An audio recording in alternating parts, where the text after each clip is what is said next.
Top five. Yeah, girl. You ready to do this? You ready to count this thing down? We're doing the top five, her. Yeah, let's set it off with 1, 2, 3, 4.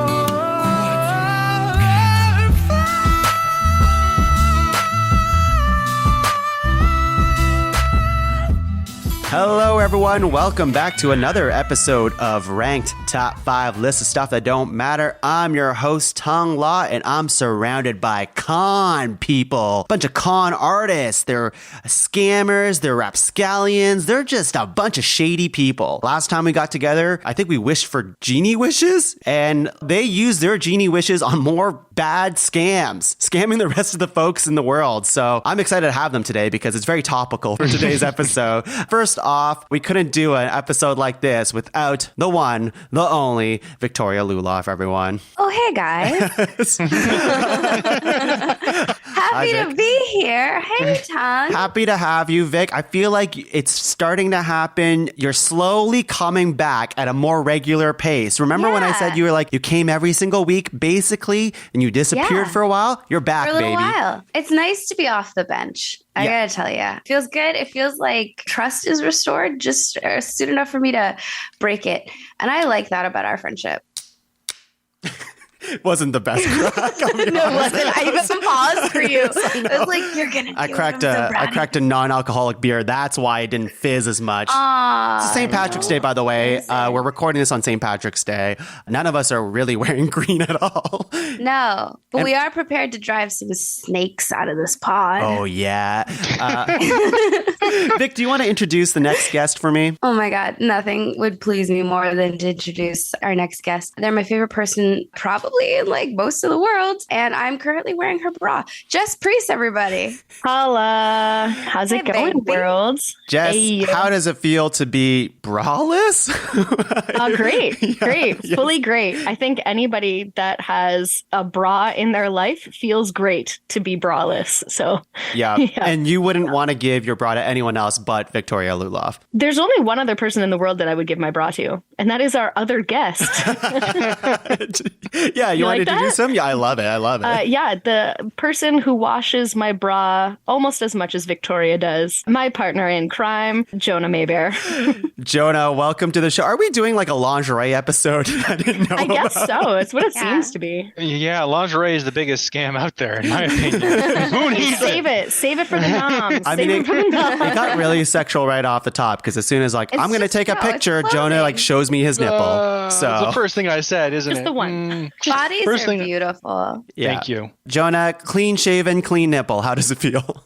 I would say I feel like a new person, but I feel younger and older and wiser. You're everything is what you're saying. Yeah, I feel everything at the same time. I also feel the cold in my skin, which I haven't felt in a while. Yeah, that seemed like a bad timing because it's still kind of winter. Well, it's not my fault. I had an audition. The audition was canceled right after I shaved. So now you get babyface Jonah for a while, and I am actually digging it. So I like it. I'm into it. Very handsome man. Follow the Pod Cavern Instagram to see babyface Jonah because it's not gonna last long. That puppy is growing back, any second now. Yeah, we'll have a before and after thing on the website somewhere. Yeah, a dedicated page for that. Thank you. We'll just take a picture at the end of the podcast, and his beard will have fully grown back in. Yeah, this podcast may age us, I think, because it is possible. We'll see. It is possible we might get into it. Today's episode, we collectively thought, I think we called it Real World Scams is the episode today. And I want to know from this group, what drew you to this topic? For me personally, it was when Jonah typed it into the chat. I was going to say the same thing. Yeah. Me and too. I was like, scams? Yeah. Scams. Yeah, I saw it too, and I'm like, I love this idea. I can't believe we haven't thought of that. And I'm like, I don't know too many scams, so it's a nice reason to see what shitty people are doing to other people in the world, I guess. Yeah. It's not just that. There's a really strong theme, like I think in society where you kind of like you want to be the one to get ahead. And it's great to fantasize about hustling because many of us have too strong of a moral compass too. So it's like this.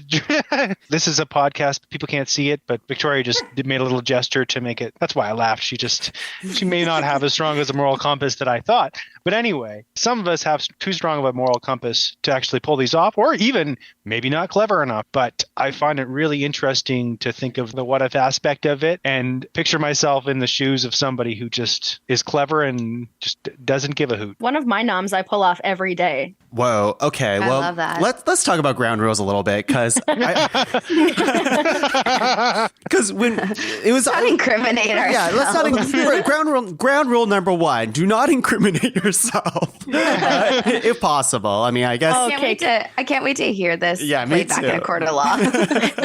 Oh no, what have I done? The real rules is, I would say, at first it was top 5 scams, and then it was top 5 real world scams. But the reasoning behind the slight name change is just to put into context that we're thinking of scams that actually happened in history, probably with a story attached, like an actual story attached, and not just something you thought of, I would hope. I fucked up. Did we establish this in the I chat? have blurbs ready to go. Yeah. Yeah. I'm gonna lean into the comedy side of the podcast. Good. This is good. This Jess, bodes well. I feel like this is what happened last time on the podcast. I'm not saying I have a type, but But that is the idea of the podcast. Where Jess wants to bring it, we will see. If we have to just eliminate all of her responses, we will see. But the conceit of the episode really is like showing off some interesting stories of scams that happened. Did the rest of the group get that memo as well? Yes. Yeah. I mean, what is a scam? Who knows? Who's to say? We'll decide. Yeah. Who is a scam? What is? Where is a scam? sometimes scams exist in nature. I'm very curious of what you're going to say. There's a few other things that we wrote down in the chat. I think they don't have to be successful scams. I think a lot of scams that we find out about are the ones that are successful, but then they get found out and they kind of fall apart. To me, the thing about this episode is I'm more looking for those interesting story scams. So however long the scam lasted for, it doesn't really matter to me. I mean, I guess it can factor in, but more is like, does this story tickle my fancy? You know what I mean? And I also think they don't always have to be money only scams. There's a lot of scams out there. Jess is already like, no, yeah, I got... Please, I know that who much. cares about money? There's a lot of money scams out there. Lots of money scams. But like that's we all know those. We do those know are those. interesting. Some of them are interesting. Maybe one of them I'll bring up. But like, I think when you, especially when I did my research like 2 hours ago, you look up these and it's like, how much money did they extort from someone and how much money did they lose? And there's a lot of that. And some of them are interesting. I will say that. But I don't want our whole list to just be just about money because there's just so many more interesting scams out there. Can we agree on that? Yeah, you don't have to worry about that. They're not going to all be about money. Okay, cool. Hey, guys, let's have fun. Well, let's just get started then. Just like every episode of Ranked, we're going to go around 3 times, nominating 3 nominations each, making a master list of 12 and whittling that down to a top 5 real world scams list. Here we go. I, as your con artist number 1, are going to hit you with a really juicy scam that I learned about today. Actually, most of them I learned about today. Nice. But you know what? Like, I'm trying not to do some very, very popular ones. Maybe one I'll mention in a bit. But like, there is a lot of overlap between this episode, I find, and we did a documentaries episode, actually, of Ranked. And a lot of famous scams have been turned into documentaries or docu-series. So I'm going to try to stray away from at least those nominations I made in that episode and anything that was made then. So if I don't say that, I'm sorry, maybe in honorable mentions. But my first scam is not money related. I think it's very interesting. The first scam is about a little R&B duo called Milli Vanilli. Nice. Yes. Nice. For those of you who don't know, Milli Vanilli was a German-French R&B duo from Munich, and they were founded by a guy named Frank. I don't know his last name, and it consisted of Fab Morvan and Rob Pilatus. I don't know how to say his last name. Pilatus. And they got really big as a duo. The thing is, the scam was that they never actually sang in their music. They could sing, but in their contracts, And this Frank guy who founded them was like, I actually just want you guys to be the face of this, and I want you guys to dance and look good, but I don't want you guys to actually sing. We'll get other people to sing for you. So these two were under contract, making a ton of money. They got a Grammy for their album or for their best new artist or something like that. And then there was, I think it was an MTV like live music show or something that was happening. And there was an audio glitch that was happening, and the same lyric was playing over and over and over and over again. And the guys were like, didn't know what to do, so they walked off stage. Now, lip syncing at a live performance, very common thing, but this is what kind of got them to be like, wait a second, can you like sing a few bars for us? Or like, can you like show that you guys were singing? And they eventually got found out. So that was the scam, but they eventually tried to come back because they were singers at one point and be like, hey, something's really freeing about this news being out there that we want to show that we can actually do this. So they tried to do a comeback album. That comeback album failed and bombed really hard. And unfortunately, one of the duo got into substance abuse afterwards and they passed away, let's just say, because of that. But yeah, there we go. They were really big and then they weren't. Milli Vanilli, everyone. Great nom. Yeah. Great nom, Tom. Yeah.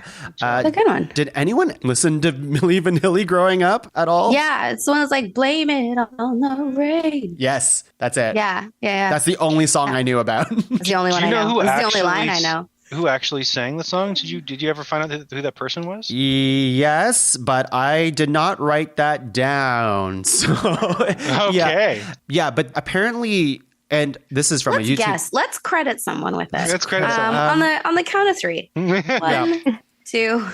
Tina Turner. Jonah. It was Jonah the whole time, guys.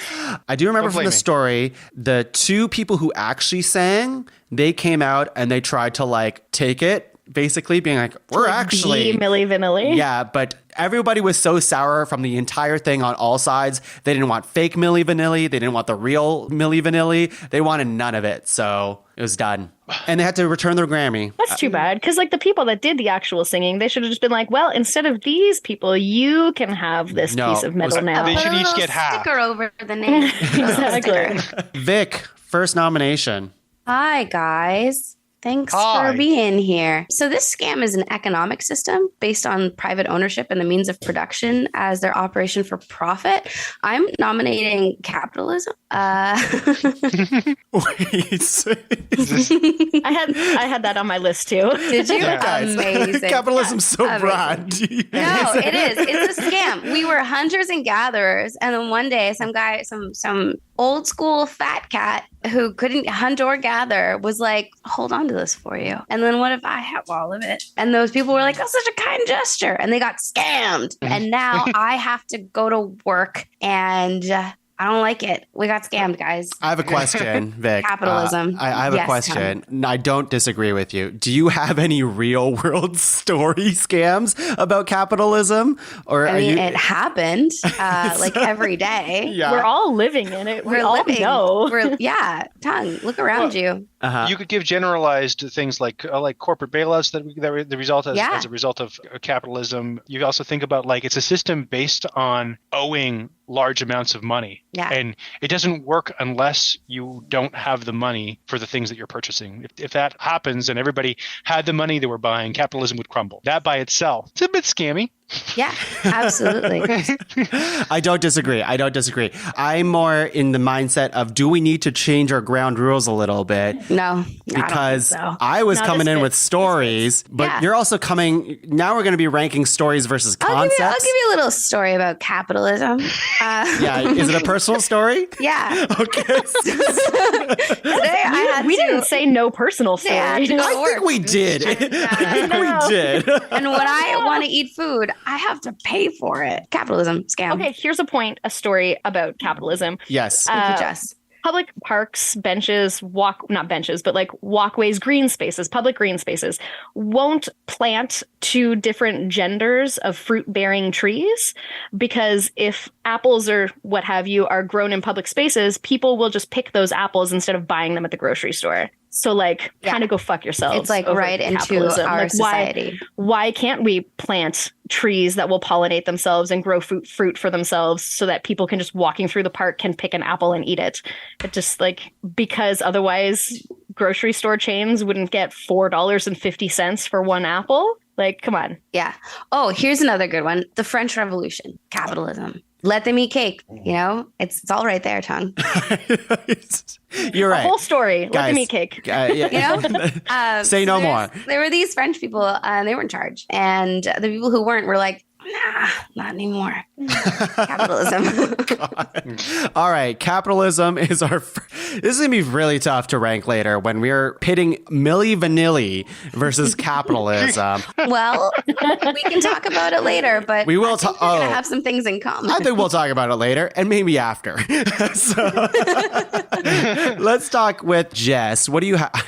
It's so funny. In my head, I'm like, Jess is the wild card here. But now I realize that Jess and Vic are the wild cards. I'm sorry. In what world? Have you met the two of us before? I have, and I should have known by putting you guys together in the Genie episode what kind of answers we were going to get tonight. Yeah. You could have asked me. I knew. I should have known. I should have known. Yeah. Jonah lives it. Yeah, I do. It's good. Joins in often. Okay, my first nom has a bit of a story to it, so I'll Thank give you God. that. Okay. Picture your like regular, everyday, orphaned rich guy who has like a little bit of a vigilante spirit, as it were, takes off his glasses as a disguise, and all of a sudden turns into a superhero. Oh, God. I think This is- that the scam of like simple things completely hiding someone's entire identity is the most ridiculous scam out there. Like nobody's buying it, but for some reason they all do. Like glasses, mustaches, just like a hat changes an entire person's identity. No, that's nonsense. Nobody's buying it, but they all do, and I don't get it. It's a scam. I understand. I shaved my whole beard and you recognized me immediately. Yeah, but I also didn't at the same time. I was like, you look identical to my boss now. Like, this is super weird. Something a little Freudian going on. It's strange. Can you give me like a 5-word summation of how I write this down as a scam? I, in my notes, just put glasses as a disguise / simple things / mustaches. So is it disguises is the scam? Yeah, but not like Like full-on- specifically glasses or mustaches. specifically glasses and mustaches. The age-old thing of like, you know, who's that person? I've never seen them Yeah, before. Clark Kent. Yeah. What the heck? What the Straight heck, up. Superman? Yeah, I didn't know how. But these are trademark like, I'm going to go on top. I'm going to ride this wave here, even though This is Yeah. good. this That's is definitely healthy. not the It's a good episode I thought I choice. was walking into today. I'm going to go with, is it a fictional scam that you're like angry about? Or is it literally the Clark Kent part? Like the People do it all the time. Yeah, people do it all the time. like Jonah right now. He's doing it right like now. Jonah right now. Yeah. But Yeah. he's not doing it intentionally, so he's not trying to scam you, I feel. Me particular, no. But like criminals do it all the time. They like was trying to dye their scam- hair, shave their beards, move to different places of the country, and they're like, "Oh no, I'm a totally good guy. That wanted guy on the poster, that's not me. I have red hair and no mustache." So really, it's tiny disguises that you're angry yeah, about. I have a problem But with to- tiny disguises. To be fair, I did shave my beard to fight capitalism. So Yeah. Right. Hey, there was a good They're all reason. connected. Yeah. Yeah. It's all coming together. I have so much to say, but we will go and revisit this topic. I mean, because it's not just glasses, just not mustaches. It's hair. It could be an eyebrow piercing. It could be a tattoo. Tats. Yeah. Tattoos too permanent. Mustache can be shaved. Grown Oh, back, okay, but I'm sorry. tattoos- This- Yeah. No, a tattoo's then part of your identity. Like that's Exactly. like, I'm just trying to understand the scam here. Okay. It's like an identity scam. Yeah, it's like a small identity scam. I'm trying to like word it into like, more than just Something glasses, real mustache. world and logical. Jonah, give me a scam. Okay, I went a little bit more real world story. Somebody had to. So- with somebody Tuong. had to? Like, I mean, you I guys- thought you we all needed an had to at alliance. one point. But I'm not bitter, For, audience. I'm just confused. I do have one question I realized I didn't even ask about this in the ruling because one of my scams is actually a category because it's happened so many times by different people. It's just a type of scam that keeps on reoccurring, which I'd like to call out. And I'm wondering if that is a possibility. Jonah, maybe if capitalism works, then I think in a different episode. Yeah, I'll allow it. Yeah, if the first I'll- 3 nominations weren't so wildly different, I would have argued more. But I think at this point. I lumped together all small disguises. So, But you know what? If you can give me hopefully you can give me a real world example of what you're talking about. Many. Okay. Many. Okay. All right. So I focused on 3 scam artists because they have the coolest stories and they're well documented about this type of scam. I'm talking about landmark selling scams where you take big, expensive buildings or landmarks that everybody knows, and these people convinced reputable business people that they owned them and were selling them to them. So the first example I have is Victor Lustig, who's an Italian who lived in Paris, or at least began his scam career in Paris. He sold the Eiffel Tower twice. He used 47 aliases and carried dozens of fake passports. He created a web of lies so thick that even today, his identity is shrouded in mystery. They called him Robert V. Miller when he finally was arrested and went to Alcatraz, which they know was one of his pseudonyms. Nobody actually knows who it was who did it, but he sold the Eiffel Tower twice. Then there's the example of George C. Parker, who actually, between 1880 and 1920, he sold the Brooklyn Bridge dozens of times. They actually don't know how many times he did. And many times he sold it to wealthy investors who set up toll booths on the bridge to try to make their money back through tolls on the bridge, but they were taken down by police officers. He's also so good at his job that he managed to sell the Statue of Liberty, Madison Square Garden, Ulysses S. Grant's tomb, the Metropolitan Museum of Art, as well as 4 lots in City Hall Park for $25,000. But he eventually got caught and went to jail several times for larceny, forgery, and impersonating a police officer. He actually eventually got prison for life because he was caught with a bounced check, because they had a rule where if you got 4 times, you get hit 4 times with what we consider a felony, which is an invalid check was one of them, you get caught. But it was a check for $150, like a small amount, and then went to prison for life. My last example of that is an Indian man by the name of Natwar Lal. He sold the Taj Mahal, the Red Fort, the Rashtrapati Bhavan, and the Parliament House of India. He was seen as this Robin Hood figure in his village, and he used to steal from the rich and then give the money to the poor around his village. He's said to have duped hundreds of shop owners, jewelers, banks, foreigners, and he also used over 50 aliases. And he would give money, like I said, directly to villagers in the surrounding villages. Anyway, these are 3 kind of big landmark giants. In fact, Natwarlal is considered to be the most prolific scam artist in Indian history. And if you are particularly good at scamming people, you're a really good criminal, they call you a Natarwalal. now, did any of these people wear a tiny little mustache I knew this question was coming. while committing these scams? Probably several times, I would assume. It's awesome, Landmark Jonah. scams. Yeah. It's Jonah, really interesting. I had the Brooklyn Bridge landmark scam as one of my things as a nomination, but I will accept this idea and overarching theme of what this scam is. So yes, landmark scams. Yeah.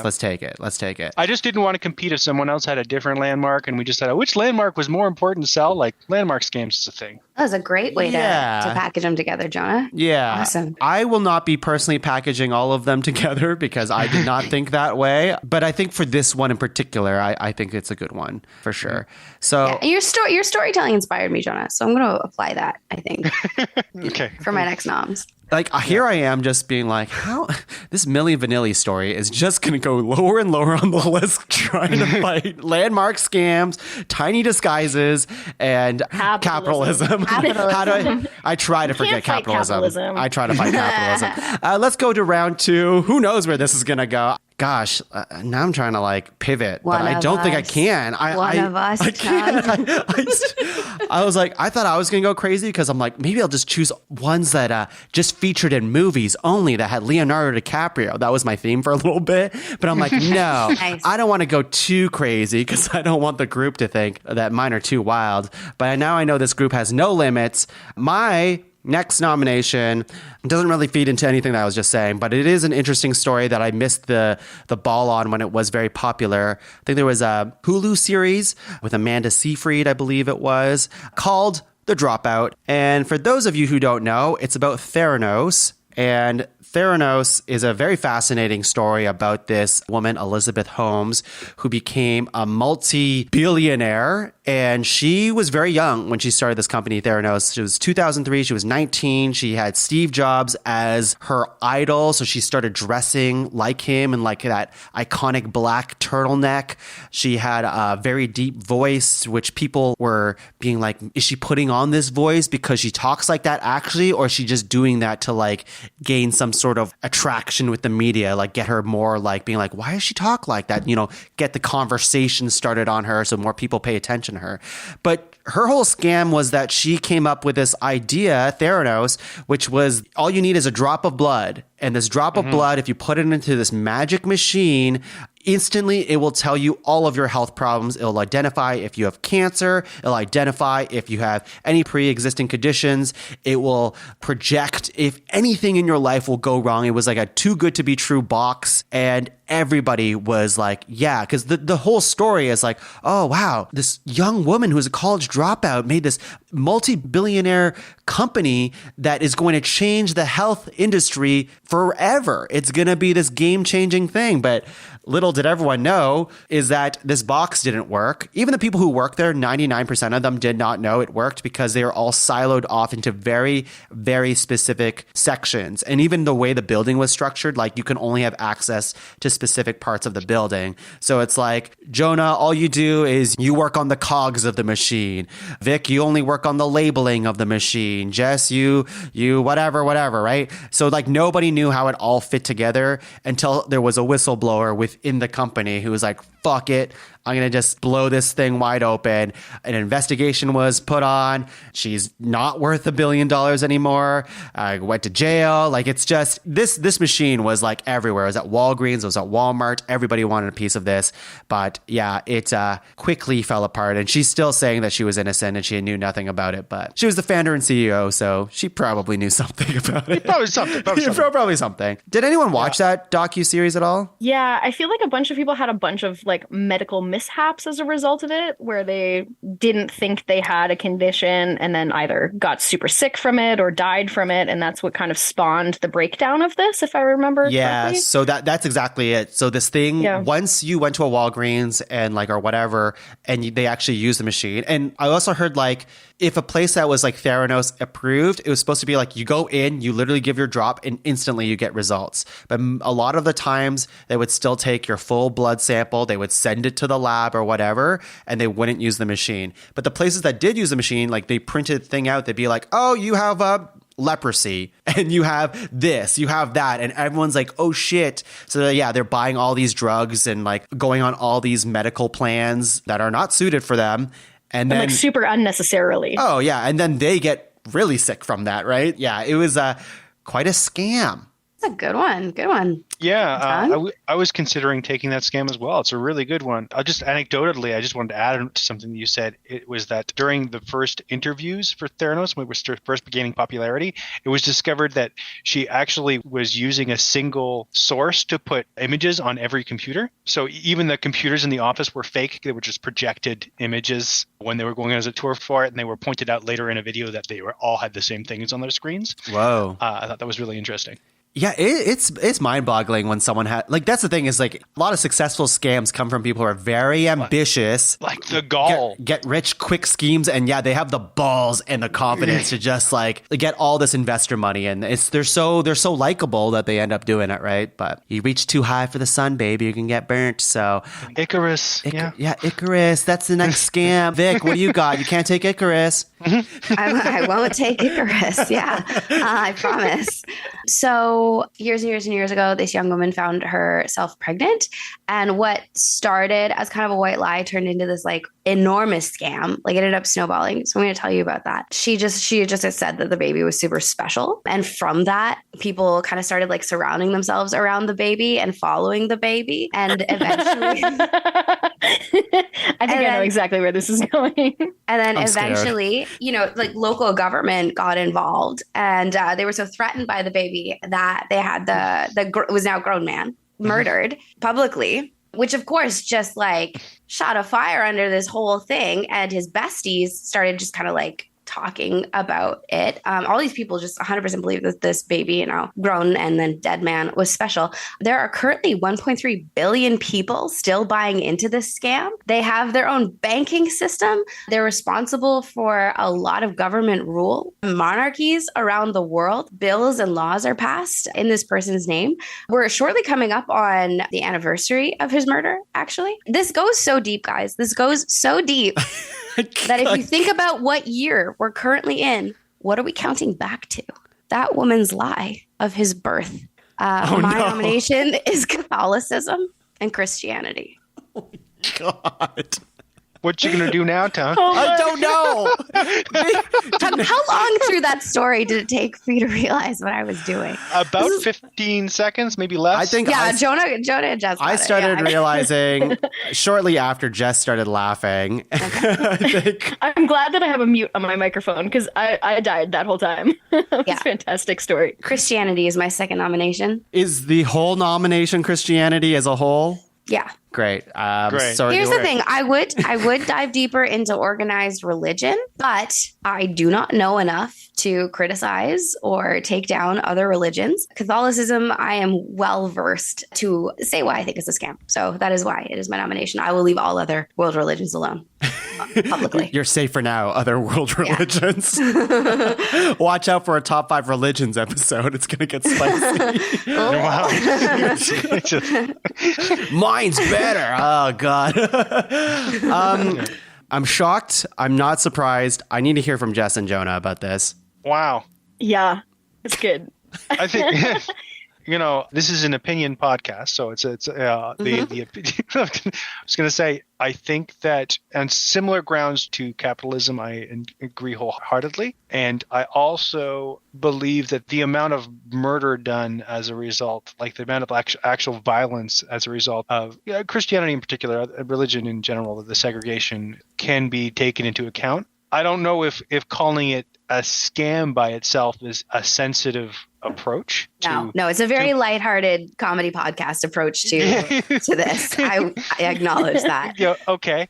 Because to many people who I also respect, they are involved in this religion in a lot of different. They're still in the pyramid, yeah. They're still in it.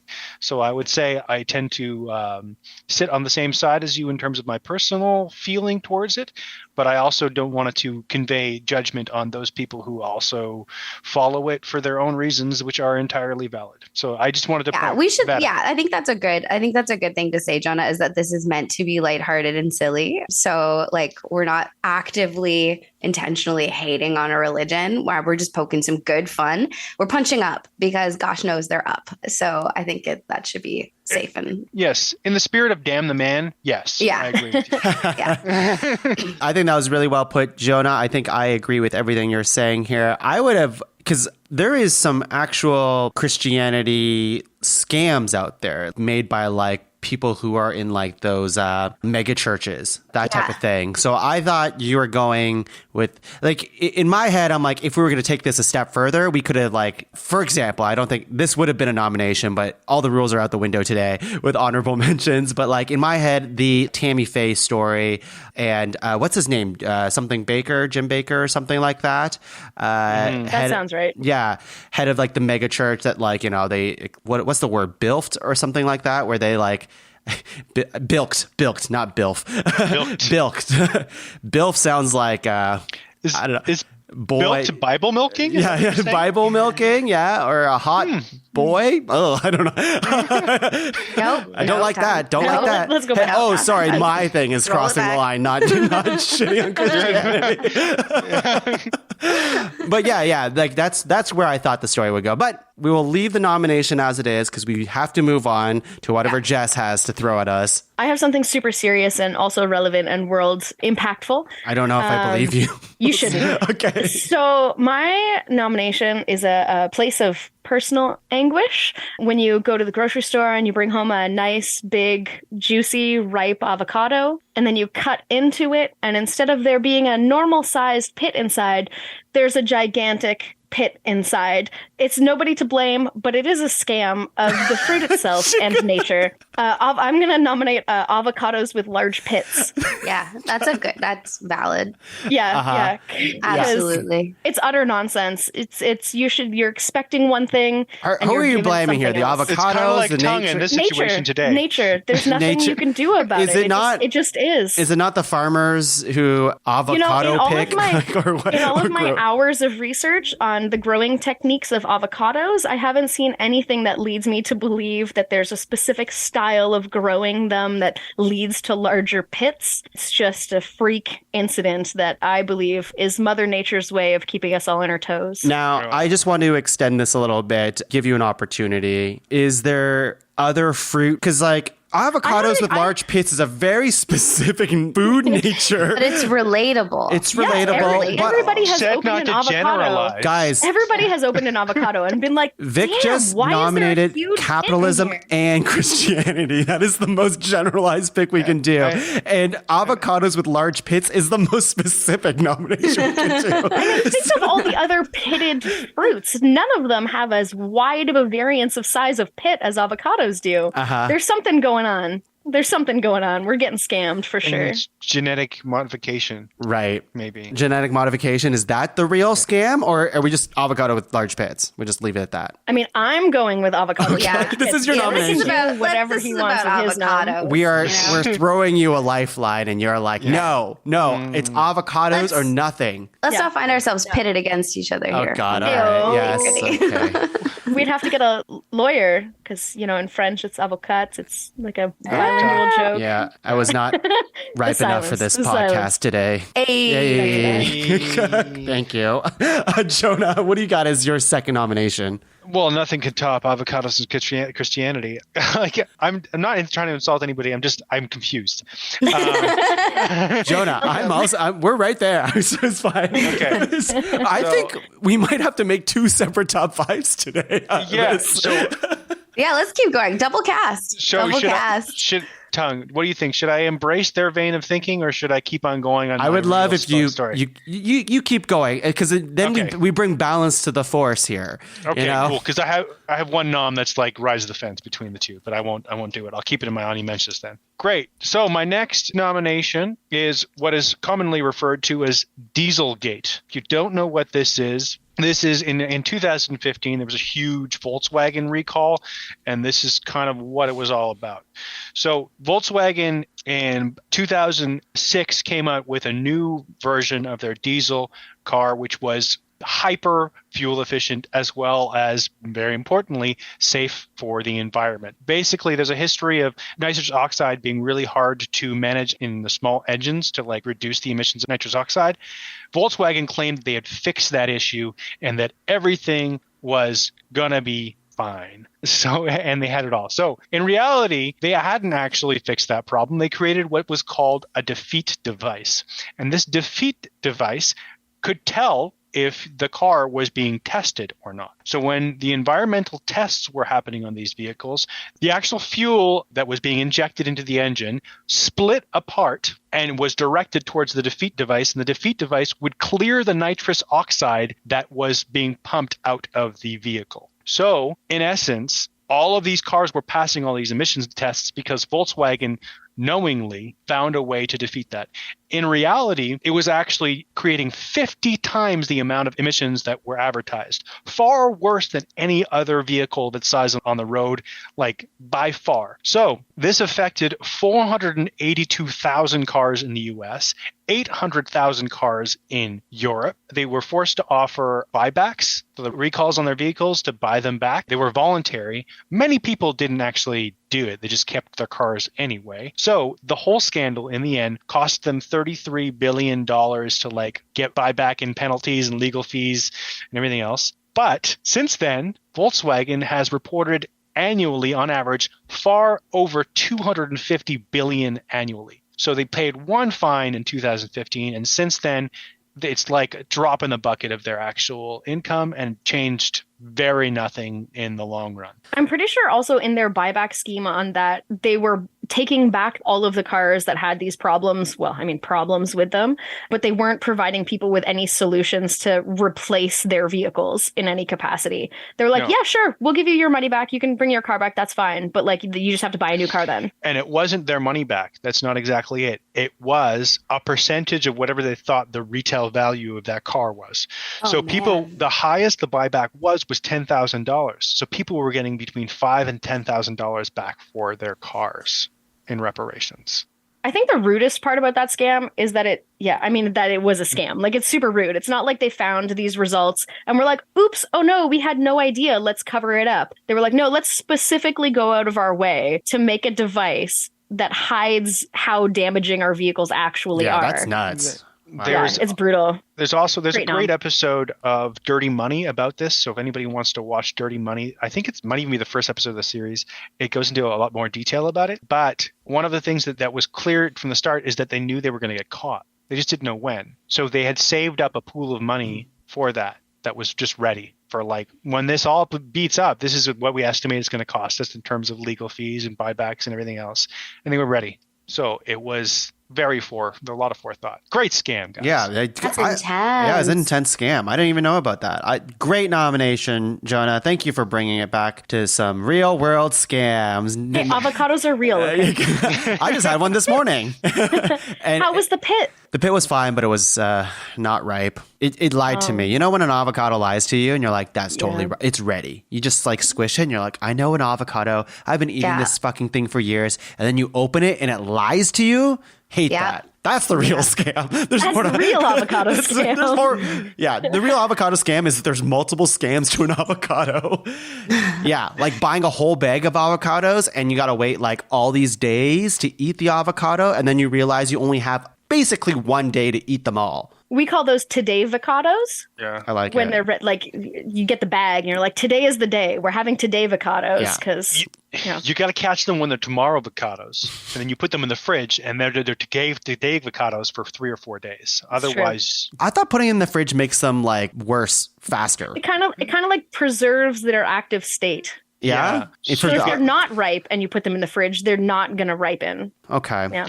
Okay. And if you put today avocados in the fridge, it's too late. You got to put tomorrow avocados in the fridge. I really like how we looped this back to avocados. Right? Again. Yeah, I'm feeling good about this nom, guys. Great nomination, Jonah. So avocados.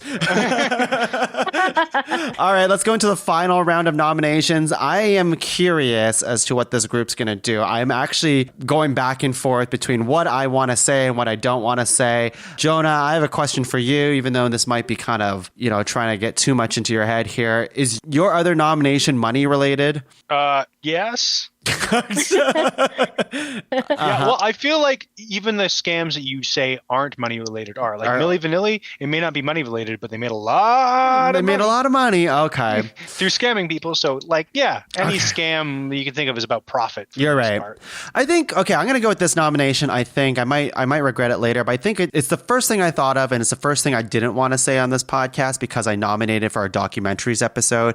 But seeing where our nominations are heading, I think this starts to make more sense to fit in our list now, or at least in the top 12, because it was the documentary that kind of popularized scam documentaries again in like I think only just a few years ago this came out. And I wanted to talk about the Fyre Festival because this is when we came up with a topic. I'm telling Laura, I'm like, hey, we're doing this scams thing. And she's like, well, what does that mean? Is it just like a whatever scam? And I'm like, well, think the Fyre Festival as just an example. It's the first example I thought of because I think this specific scam was very popular. They actually made 2 documentaries on this from 2 different studios. And for those of you who don't know, the Fyre Festival was this huge festival that was supposed to happen in the Bahamas, I'm pretty sure. And what it was it's like the party you want to go to, the music festival you want to go to. Ja Rule's backing it. This other guy named Billy McFarland is a very charismatic guy who get a lot of investor bucks to like make sure that he gets a lot of money and that everyone seemingly would get paid one day kind of thing. So they pumped a lot of money into like the advertisement, trying to get like Instagram models to be part of the advertisement. Part of the packages would be like, hey, if you stay on this island, you'll get to be put up in these amazing, I forget what they called them in the actual Fire Festival documentary, but it was like these amazing villas, like these tents that they would set up that was like perfect. You stay on the beach. It's perfectly covered. You're well fed. You get to sleep near supermodels and you got to like party with them. And we have the best acts coming to town and it'll be insane. All of that was like false advertising essentially, because the day that the actual festival that was supposed to happen, that day arrived and like all of the guests had basically nowhere to stay. All the tents and all of the mattresses were wet from the night before. Famously, one of the things was that their amazing meal that they were going to get every single day was just cold cheese sandwiches. That was really gross and disgusting. If you ever look up pictures of this thing, super unhygienic, and it was just unlivable. Like people had to stay there and they were stranded there because it was like a tiny island that they try to like make sure this thing happened way too quickly than it should have. And the guy basically took the money and kind of ran. Later, he couldn't run really far, to be honest with you, and with that kind of backing. So he was, sentenced to 6.5 years in prison. But yeah, I think it was the documentary that got everybody kind of interested in, like, we're seeing this wave of scam documentaries like The Dropout, like the College Varsity, I forget what they call it. There's a College Varsity scam with Lori Lock, whatever that Full House person was. Yeah, the college admission scams where they lie about their kids' credentials and participation in sports. Yeah, all that stuff. So I think, for me anyways, I think people started paying attention to scams again because of the Fire Festival, or at least it helped boost that popularity, and that's why we're getting so much. So that is my nomination. That's a good one. Those I like it. documentaries were good too. A lot of good memes came out of those docs. I entirely agree with you in terms of like the monumental part of the scam. I don't think it originated the popularity of scam series. I think it brought it back, to be honest with you. That's how I feel about it, because it was kind of gone for a while and now it's like popular again. It's kind of like how serial murder, like the serial podcast brought back this wave of serial killers that we wanted to hear about in documentaries and stuff, and that came back for a little while and now that's kind of died down again. So yeah, I think Fire Festival brought back at least this idea that scam documentaries are happening again. Awesome. Yeah. Now, did the Fire Festival people, like, did they set out to scam these people, or did they like truly believe that they were going to make this festival happen, and then just like a series of unfortunate events made it There was definitely nonsense, a comedy and they, of errors that refused? was happening for sure. It was definitely like overconfident people. Ja Rule and this Billy McFarland guy, they were very, very confident that they can make it happen, even though the writing was on the wall very early on, especially from the people that were helping them make it. But they were very adamant of like, it's kind of like, oh, we got to build this entire villa full of tents and stuff like that in 2 weeks or something like that. And everyone's like, well, that's fucking impossible. They're like, no, bro, we can do it. We already sold all these tickets. And the thing is, like, with theirs is they got like all these fancy like wristbands, VIP wristbands or something like that, that would like, it's like a memento of the very first Fire Festival, but it's also a huge status symbol that cost hundreds of dollars per person, and none of these people got refunded or anything like that. So it sounds like a bit of a bunch of doobie conversations, you know what I mean? Like they're like, this would be fantastic, they'd be so fantastic, and then actually not having an idea how to do it themselves. If you ever see like that documentary, I remember him being very convincing, but you need someone like that to just overly confident be like, no man, this is gonna be the next, I don't know, Burning Man. You know what I mean? Yeah, the next like Coachella or exactly. whatever. That's exactly what they were going for. Vic, what do you have as your third nomination? Oh my God, I'm so glad you asked, Tung. So this scam took place in the late 19th and early 20th centuries. It emerged out of an environment in urban industrialism, liberal socialist politics. kind of environment. The goal of this wave was to open up opportunities for women with a focus on suffrage. So my nomination is first wave, specifically feminism and the suffragette movement. I had this on my Ani Mentions, and I was I don't know if I feel like I can nominate it, but it's so true. Because like without it, we wouldn't have moved into a world of needing a dual income household to survive.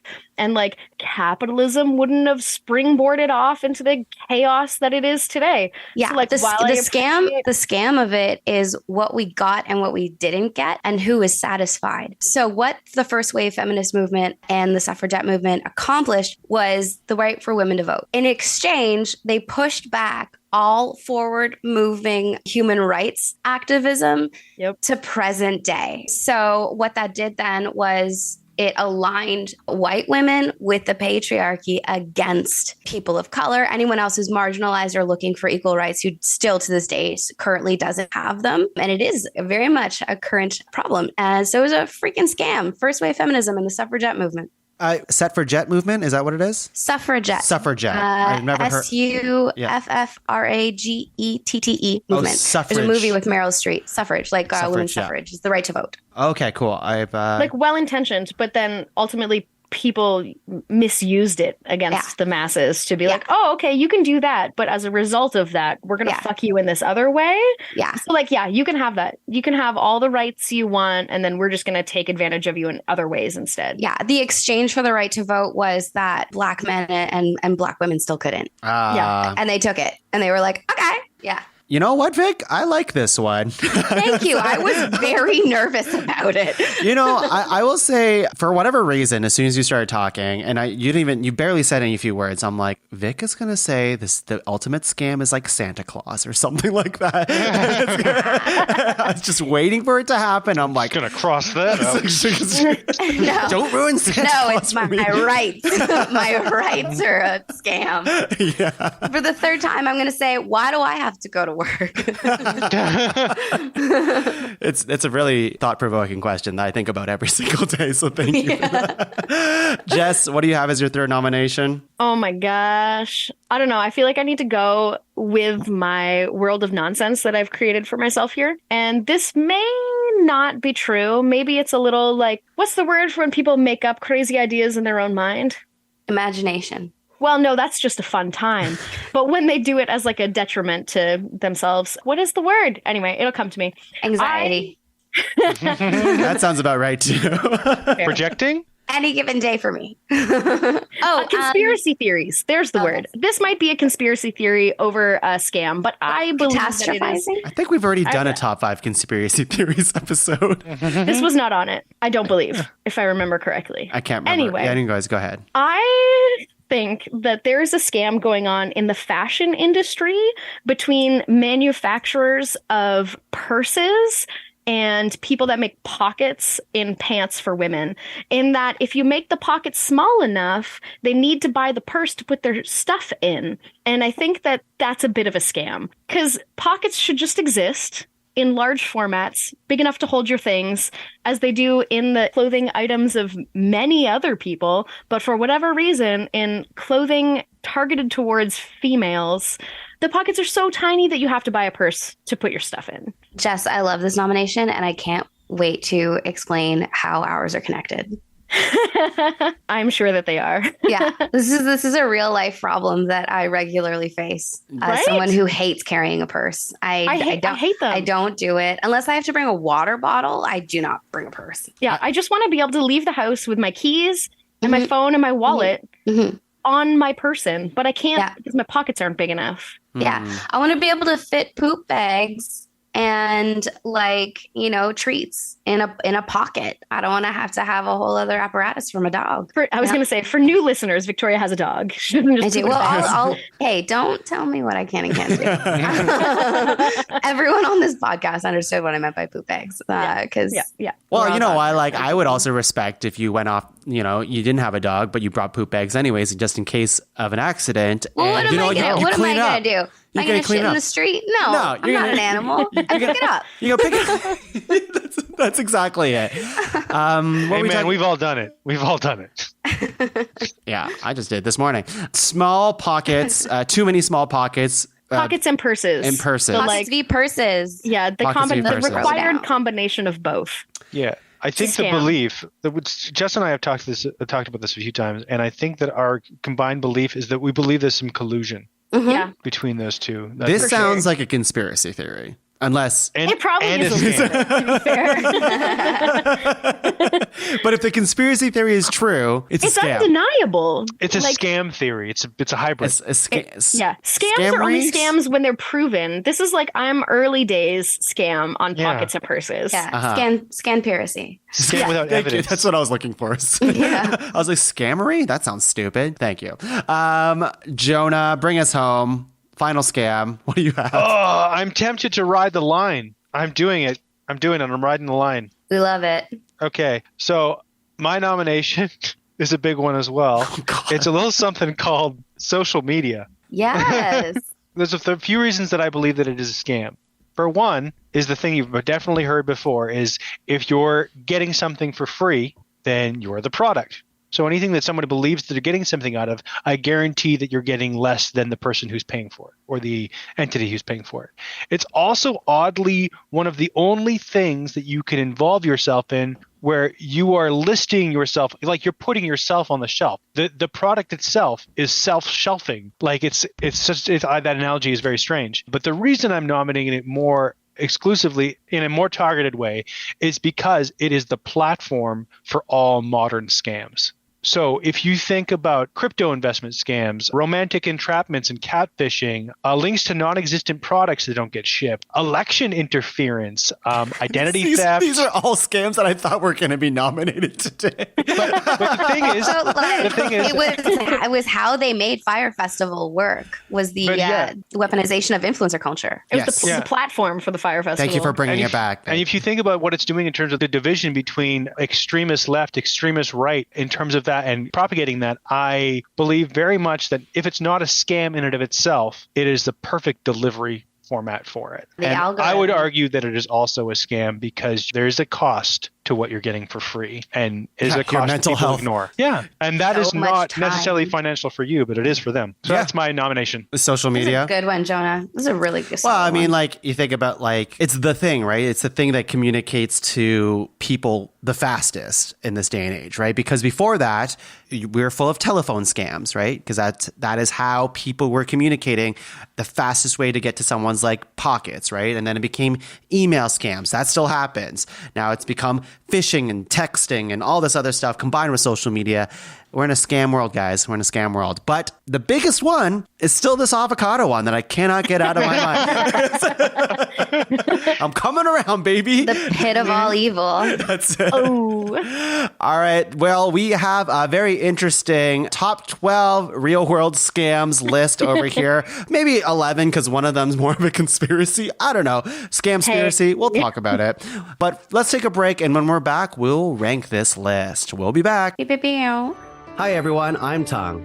I'm Sam. And I'm Laura. And we are Disney Dummies. Look, we know there are Disney superfans out there, but even the superest of fans could still be Disney dummies. That's why the three of us are on a quest to watch every single animated theatrical release in chronological order, from Snow White all the way to whatever's out right now. We dive into each movie in detail, talking about fun facts, talking about the animation, hit you with some hot takes, our favorite reviews on the internet. We even talk about who fucks. I still can't believe that's an actual segment.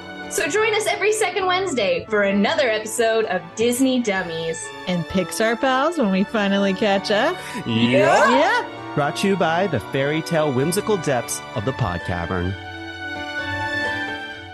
Top five, top five, top five. Hello, everyone. We are back. Your favorite con artists are here, and we're ready to rank some real world scams. And let me tell you, this scams list, we have a lot of them. We have 12 of them, wildly different, We're going to find a way to compile them together because you know what? I like fun. I don't want to be the fun police on this episode. I think I was just walking into a different episode because if I knew Jess was coming in with her tiny disguise nomination, I would have came in with a big disguise nomination or something. I hate big disguises. What, like Damn a it. mech suit or something?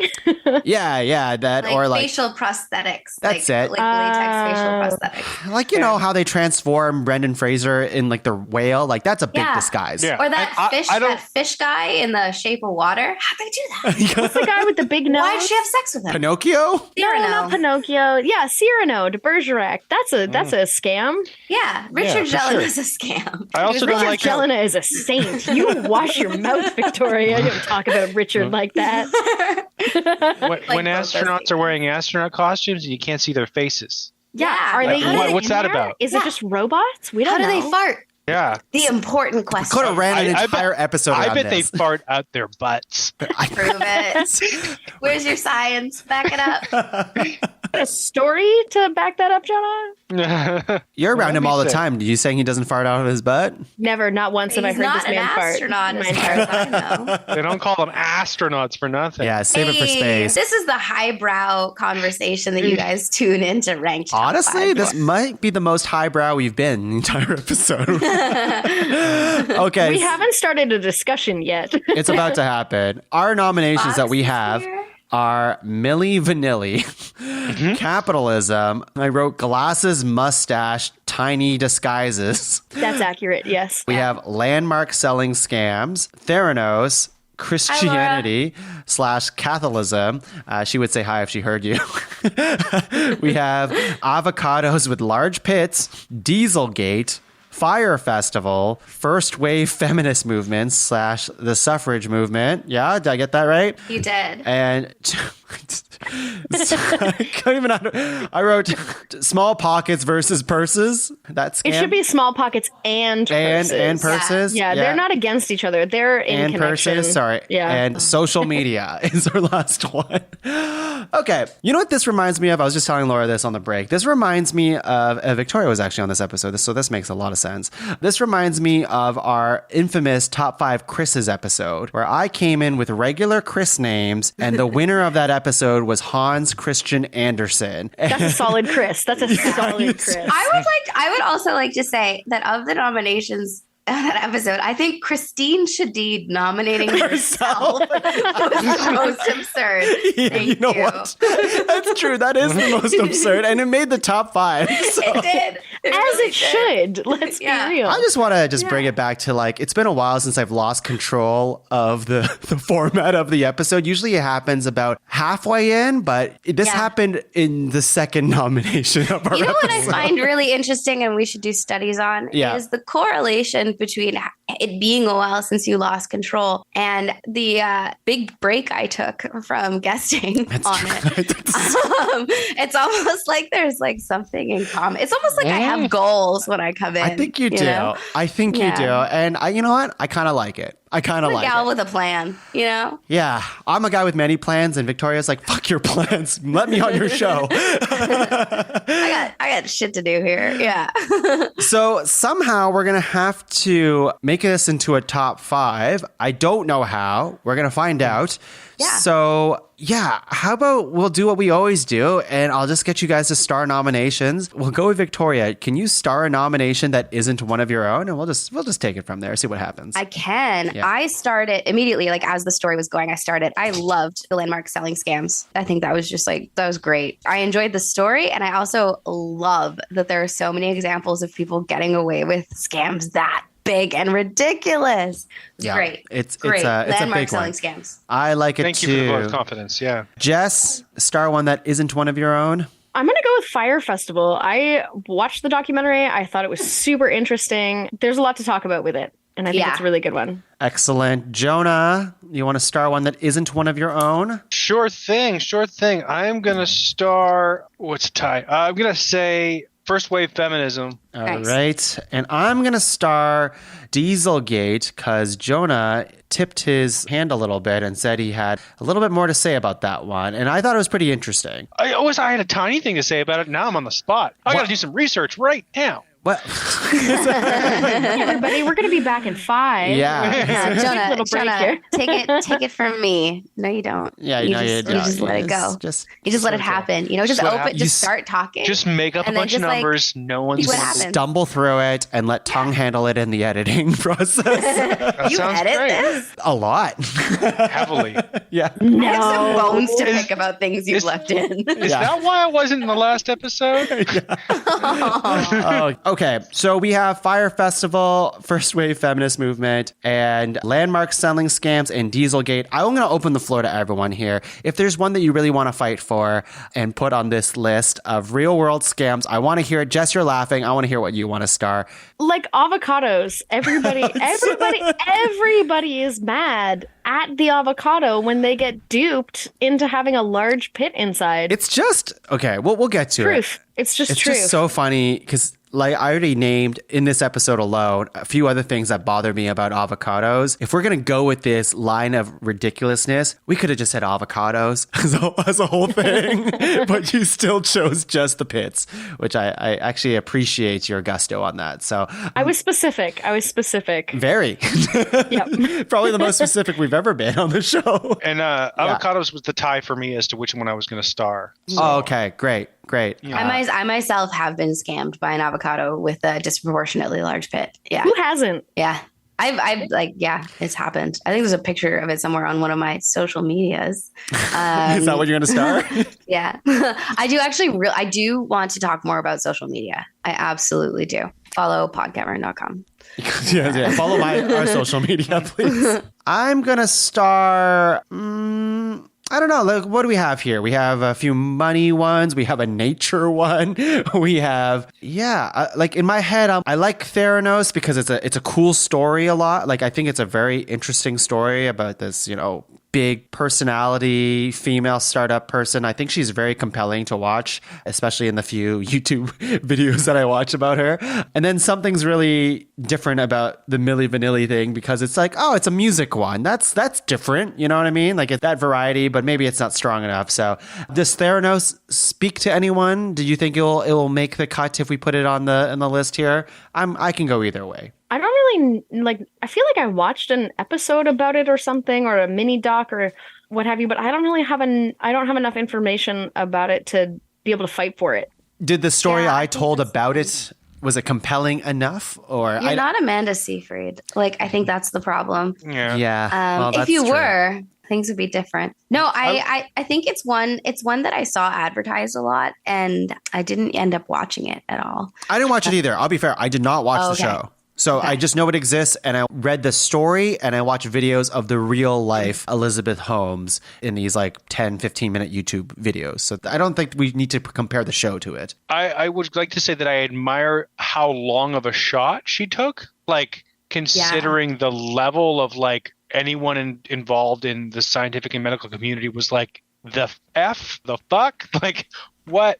and it got to the level of like being available in... Walgreens, Walmart. Well, also like that is something that product or something that does that is something that I have like, wouldn't we all want that? Yeah. Like the body scan that tells you everything, if anything is wrong with you. Well, my God, the hypochondria just leaving my body, like. Well, how hard is it to get a hold of me. a doctor right now if you have anything wrong? Oh my God. Yeah. It was a game-changing thing, right? Like it literally was supposed to change medical science forever. I think it's a pretty good one. I think so. I think it's a pretty strong one. It's also one of the, I'm like looking through our list right here, and it's our only real scam that has like a single person attached to it. Oh, Milli and Vanilli. I mean, that's two people. That's two people. Oh, hold on. Catholicism. That's just one. It's just one person. Same with capitalism. It's just Mr. Capital. I don't know if we can say who it is. Mr. Capitalism. Mr. Capital is the head of that one. Yeah, John I thought Capitalism. his name was Mr. Monopoly. He's got like a little monocle and a top hat. That smug son of a bitch. Yeah. He's got a boot and a dog. Fuck that guy and his weird thimble. What? I don't want to be a thimble. Nobody wants to be the thimble. No. That's the real scam. No, I gotta tell you, I actually like being the thimble. Is there a psychology behind who you pick in Monopoly? Oh, this would be a probably. longer cast. We don't have the time. We don't have the time. We already don't. Top 5 I Monopoly was picked on quite a Oh. bit, and I like being the thimble. So Hey, see, Jonah. Are we all thimble people then? Because I No. would definitely put it on my little finger and hop around the board. No. Oh, It was you know what? I car or liked it dog? because of Peter Pan. A thimble was a kiss. It was a kiss, yeah. Yeah, No. that's why I I liked could it. hide in it, and people didn't have to see me. Oh, Jonah. He is a tiny, tiny, tiny little person. Yeah. Mm. Did you know this? Well, Monopoly is not on this list, but capitalism is. Yeah. So let's start capitalism. All right. I think so. All right. You know what? I'll take it. So I think we have what we need. We have Theranos, Fire Festival, capitalism, first wave feminist movement, avocados with large pits. This keeps making me laugh. Landmark selling scams, Dieselgate, and social media. That's 8. I'm going to read this one more time. That way we can do locks. Hopefully we can come to a consensus. So locks have to be unanimous. If someone hesitates or I want to hear more about that, that's fine. We'll move on to the next one. You don't have to explain yourself yet. So I'll read it one at a time. Just say if it's a lock or not. Theranos, lock or no lock? I personally lock it, but I don't think the group would. So I want to lock it if the group does because we'll move I feel on. like We could talk Yeah. about it. We could talk about it. I honestly, We'll wait to see who locks which ones. How many we actually lock 100% out of. Yeah. yeah. We just want to see our surefire fire festival. Sure, yeah. Lock or no lock. it was a pretty good modern scam. It really was. A Yeah. lot of Yeah. money and a lot of people for a run. The reason I have a hard time with it is that I don't think it was conceived as a scam to begin with. It became a scam when they realized they couldn't do it. So That's where we're nitpicking here. Is that it became a scam later? I'm pretty sure they knew what they were doing when they started capitalism. I'm just saying. I don't know if I agree with that. I feel like this Billy McFarland guy, if I remember correctly, it's been a long time, but he is the personality that would go into these things with alternate intentions, right? A thing that's here's a very popular thing that I don't want to capitalize on, but at the end of the day, I just want to be rich. And it felt like he knew what he was doing throughout the entire thing. I mean, I feel like he must have. If that, he eventually. But left you're really giving a lot of credit to the confidence of those men. I think as scam artists, I think I would give credit to these people who you did don't these think things. that they thought initially they could pull this off? No, I do. That's why I think that's I'm giving him the credit of being a scam artist. That he all scam artists think they can pull it off. That's why they're scam artists. No, but pull off the scam. So my question, so to be clear, was: do you think that they thought they could make this festival happen at the level they were offering, or at least close enough to that people wouldn't complain? From what I understood of watching the documentary, at the beginning, they were like, we're going to make the best music festival. Yeah. And then instead of fixing their problems, they just doubled down on it. Yeah. And then when they realized they were at the point of it's never going to happen, they're like, no, it totally is. Yeah, we're just going to take your money and peace out a little bit. And we'll see you later, but have fun at the festival that's not happening. I think there's also you can't reach us for a refund. I think there's a level of scam artists having to believe what they're selling, especially in the beginning stages of things, right? They have to buy it in. And that's how they're convincing, is because they convince themselves that this could work until the point where they're like, oh, wait, it's not going to work, but I still want my bag. Yeah. The other argument is that if we rule out intention, we say they didn't intend to do that to begin with, then there's no way that avocado could ever be nominated in the end. I'm not comfortable with you presuming the intention of an avocado or avocados as a whole. Okay, we can't know. We that beady little eye in the center is sometimes too big. I don't trust it. Beady big eye, yeah. Yeah. Wait, hang on. Do we lock Fire Festival? We're still unsure? I would lock it. I thought we I'm a locked lock Fire on Festival. Yeah. Okay, Yeah. I'll lock it. If everybody else wants to lock it, I'll lock it. I don't mind. I can Thanks, go with Jonah. you. Here's something I didn't think I'd say today. Are we locking capitalism?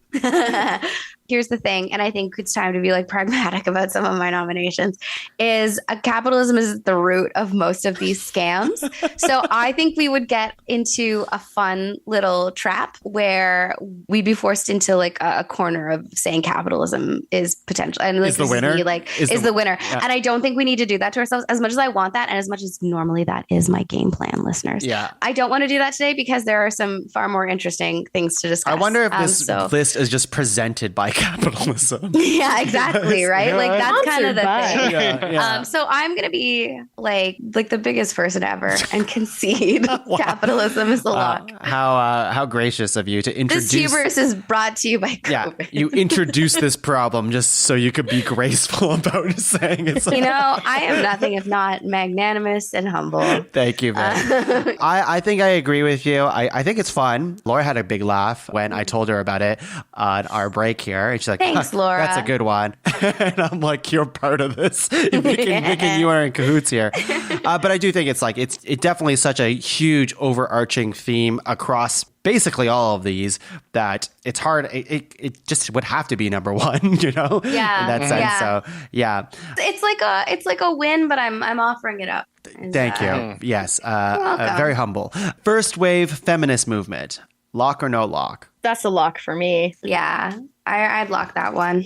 Yeah, I'll lock it. I think I'm there. I just want to hear it again. And so I can fully understand it. So I'm going to put a pin on it just so I can hear it again. But I think, somehow this has become the debate of the entire episode because it's come out multiple times now as this whole avocado business. And we gotta nip this in the bud right now. We're not done. We're not done talking about avocados. We're not done? I want to lock this. No, I need to hear more. We need to get to the bottom of the pit? avocados. Yeah, okay. Yeah. I would not lock this, but I would discuss it because I think it's a fun argument to be had, surprisingly.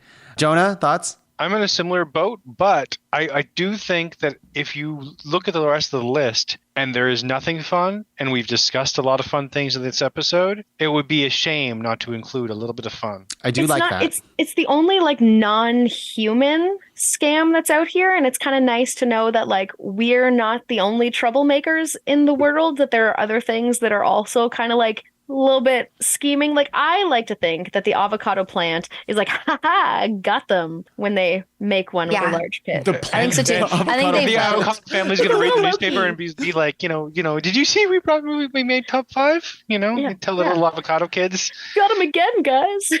We're gonna talk about this. Avocados. We're gonna talk about this. I'm honestly, I avocados. think I'm pretty sold by saying we should have a fun one on here, especially because we've had so many fun ones that have been mentioned. You're right in the sense that it would be a shame to let all the fun ones slip for the sake of whatever stupid ground rules we made at the beginning. So I love that idea. I just want to talk about it some more because I think there's an argument to be had. If I can't take tiny mustaches, I'm going to take avocados to the top. You know, if I had to choose between the two, I would choose avocados. So. I do want to say I was freaking tickled by tiny mustaches and glasses. That really just, oh God, we can talk about it again. We can talk about it again. We already had, you can just re-listen to this episode because somehow it's already so long. Landmark selling scams, I think I'm locking in that one. Yeah, that's a good one. Dieselgate. I would hear more about it. I'm a lock for it. It's a good one. It's very interesting. Yeah, I definitely hear more about it with like less spider interference. Yeah, I think that's kind of it's not on you, it's the spider's fault. I don't think listeners know about the spider. I think we talked about the spider on the break. There's a giant spider on my water glass, and while Jonah was explaining Dieselgate, I like showed it to the camera, and it was all of us were making faces. It was and so big. You can also tell Jonah was sold. He was in the zone. He was in the zone, but I do remember him giving a look, being like, "Why is everyone making that face? Is it to the story?" I think it's to the story. And then he sees me, and he's like, "Man, my partner is just like a crazy fool. I love this." Yeah. At some point, I don't know, Tuong, I feel like this should just be like one of those like casts that slowly gets uploaded to YouTube so people can like watch and listen at the same time. I think we've got to at least edit in my like little spider cup. Like, just take a frame of the spider, and that's the thumbnail of the episode. That's the photo right there. We nailed it. We don't need to take one. We're doing diesel or spider? Spidergate. Oh God, it did it again. Freaking showboating spider. Spiders. Oh my God, the real scam of the world. Uh-huh. I love spiders. Don't do that. Me too. They're pretty great. social media. Oh, hard lock. I'd love to talk more about that. We can talk more about it. I like it. It's a very broad topic. It's hard to narrow down because there's so much. Gosh, like social media as a umbrella topic can branch into like 50 other individual scam topics. So it's hard for me to be like social media, you know? It's more of like a detriment to society than a scam. When I look at the social media nomination, I just get depressed because I'm like, I love it. I want to like own it. Like, because I would easily bet of the four of us here, I am chronically online. So I'm very aware of it, but I know it's happening, but I'm still 100% willingly engaging in it. So I think it's a fascinating thing to talk about. We could talk about it. Let's talk about it. We won't lock it yet. But the locks that we did have were Fire Festival and landmark selling scams. The ones that we didn't lock are Theranos, First Wave Feminist Movement, Avocados with Large Pits, Dieselgate, and social media. I think we had an easy, quote unquote, lock that was going to happen with First Wave Feminist Movement. If you could just remind the audience, the audience being me, but also the audience, what this nomination came from and your idea of thinking. Yeah. So first wave feminism came about in the industrial age, and it was when women were fighting for the right to vote. So it's where like feminism, as far as like a political movement that we have, I don't want to be unfair and say we have kind of more modern day record of occurring. And like essentially it started as like a civil and human rights movement kind of thing. And then it got narrowed down more and more to like what we could actually get. And then the end, the thing that like powers that be, the patriarchy or whatever, was willing to allow was the right to vote. So for clarity, when I say first wave feminism, I think it's really important that I explain. Second wave feminism broadened the debate to include a wider range of issues: sexuality, family, domesticity, the workplace, reproductive rights, de facto inequalities. So that's when we started looking more at like the 70s, kind of, when it was like free love and like when the pill was introduced and that sort of thing. My understanding of what third wave feminism is being acknowledged as is kind of the beginning of where we are now, not where we are right now, but a couple like years ago. And now, to be perfectly clear, and because we're talking about something relatively serious, I'm a silly little goose, I do want to acknowledge that this is what my understanding and my timeline of when it was introduced to me and when I saw it being popularized as a white woman. There are people of color and marginalized communities who have been fighting this nonstop.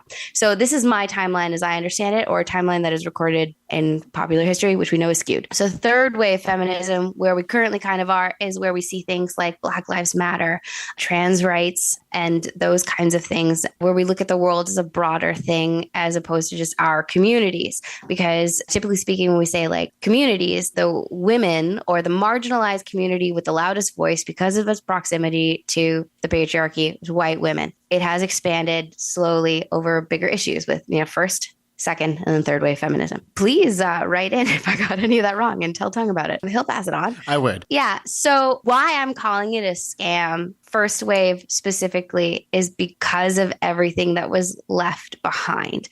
When you see movements like this, where you're trying to make something really huge and really important happen, people make concessions because you're forced to, because you're asking to be granted something. So the concession in this waylaid second and third wave feminism so far, to the point where in modern day conversation about human rights, first wave feminism is still getting a voice. So when you're seeing a lot of the trans rights bills being shut down currently in the United States, you see a lot of white female, or women, or, if they would like to be called white females. So I'll call them white females in power, who are fighting against these other rights because they're aware that it infringes on the privileges that they are benefiting from by their proximity to the patriarchy. And that is the scam of it. It's not just being like, oh, we'll take this and we'll get more later. It's we'll take this and then we'll turn our back on what's behind us and the other voices that have done a lot of the work, done a lot of the fighting and the supporting. We'll just take what we can get.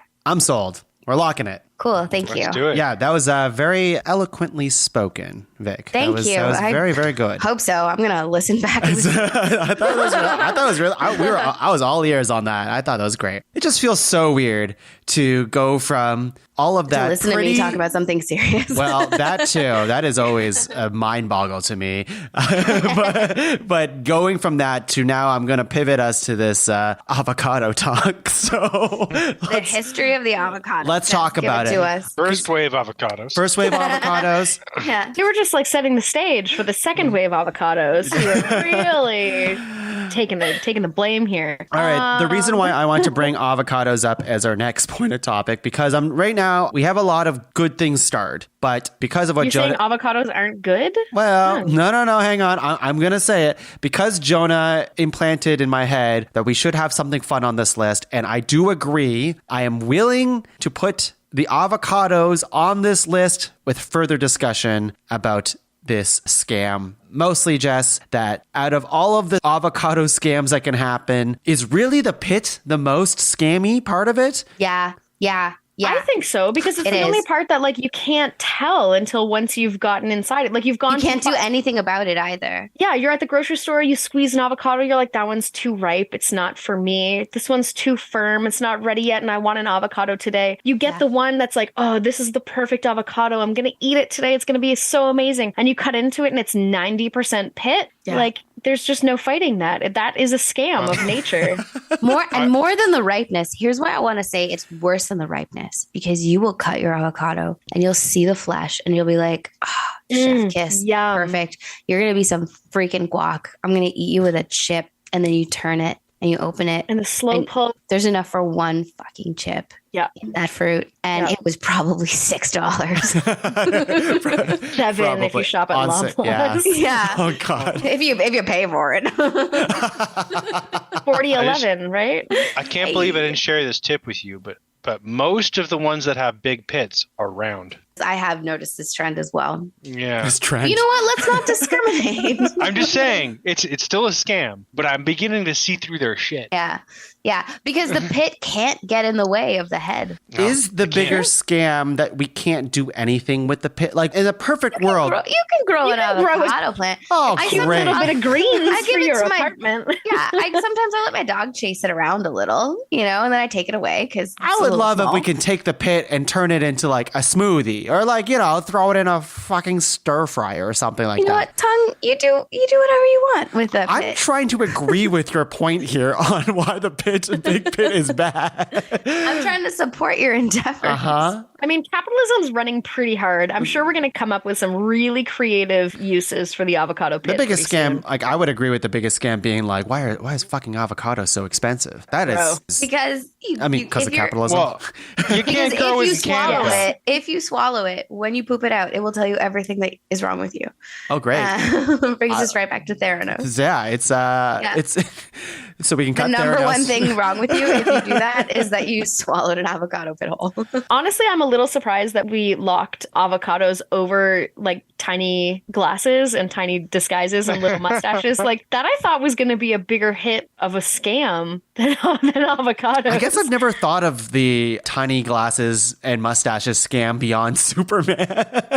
But it happens in like everything. You're like, oh, that person, they're so nice and kind. They have glasses on and then they take them off and you're like, oh shit, that's Jeffrey Dahmer. Oh my God, I had no idea. But is it? There's just like Is that the scam though? Like it doesn't feel like that's the scam. That's just a thing. Like it just feels like it's an indirect scam. Like they're not trying to scam you. You know what I mean? I think people that hide their identity with like with glasses, tiny glasses, well, not like little itty bitty ones, but like people that use simple disguises as a way of hiding their identity. I think that they're definitely trying to scam people into believing that they're someone that they're not. That's fair. What does the rest of the group have to say? I could go either way. I feel like there's so much avocado talk that like it'd be crazy not to have it on here now. I love it. I'm for it. But yeah, I feel like I agree that the problem of tiny hats, glasses, and mustaches is rampant, but it is frequently discussed on forums regarding Superman. Mm-hmm. So I'm not sure what more we might add to that conversation. I'm not saying we wouldn't. I just think that it's been discussed. No. I also saying, like, you see somebody wearing glasses or a mustache that doesn't usually see it. Now, picture the way you feel about being duped, right?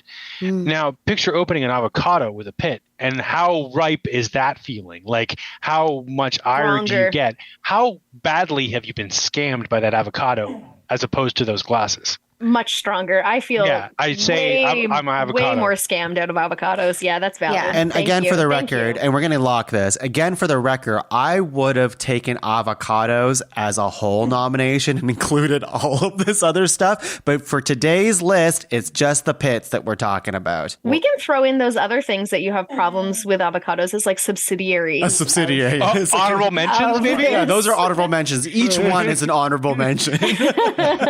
Okay, so the reason why I brought avocados up is because that was the easy 4 locks. You need one more on this list. Fire Festival, First Wave Feminist Movement, Avocado with Large Pits, and Landmark Selling Scams.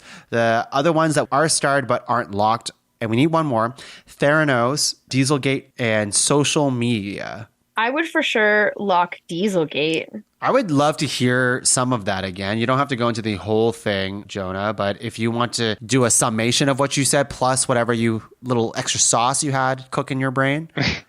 Okay, well, the extra sauce I had cooked in the was just to remember one tiny thing was that I talked about, I'll just add it in the middle. So I talked about how Volkswagen essentially lied about what their vehicles were capable of and found a way to dupe testing systems in order to let vehicles onto the market that were 50 times less efficient than advertised. In fact, really terrible for the environment. They got fined. The fine cost them virtually nothing because they were ready for it. But there was a part of it I forgot to mention was that because they were actually selling vehicles with very low emissions, they were getting huge green car subsidies. So not only were they selling these vehicles, they were getting so much money back from the government. So specifically, I don't remember the California State Commission is, but there's a California regulatory board on emissions that gives huge rebates to cars that are fuel efficient. In fact, they were advertising that their car competed with a Toyota Prius, like the hybrid Prius. The emission standards were relatively equivalent according to what they advertised, but really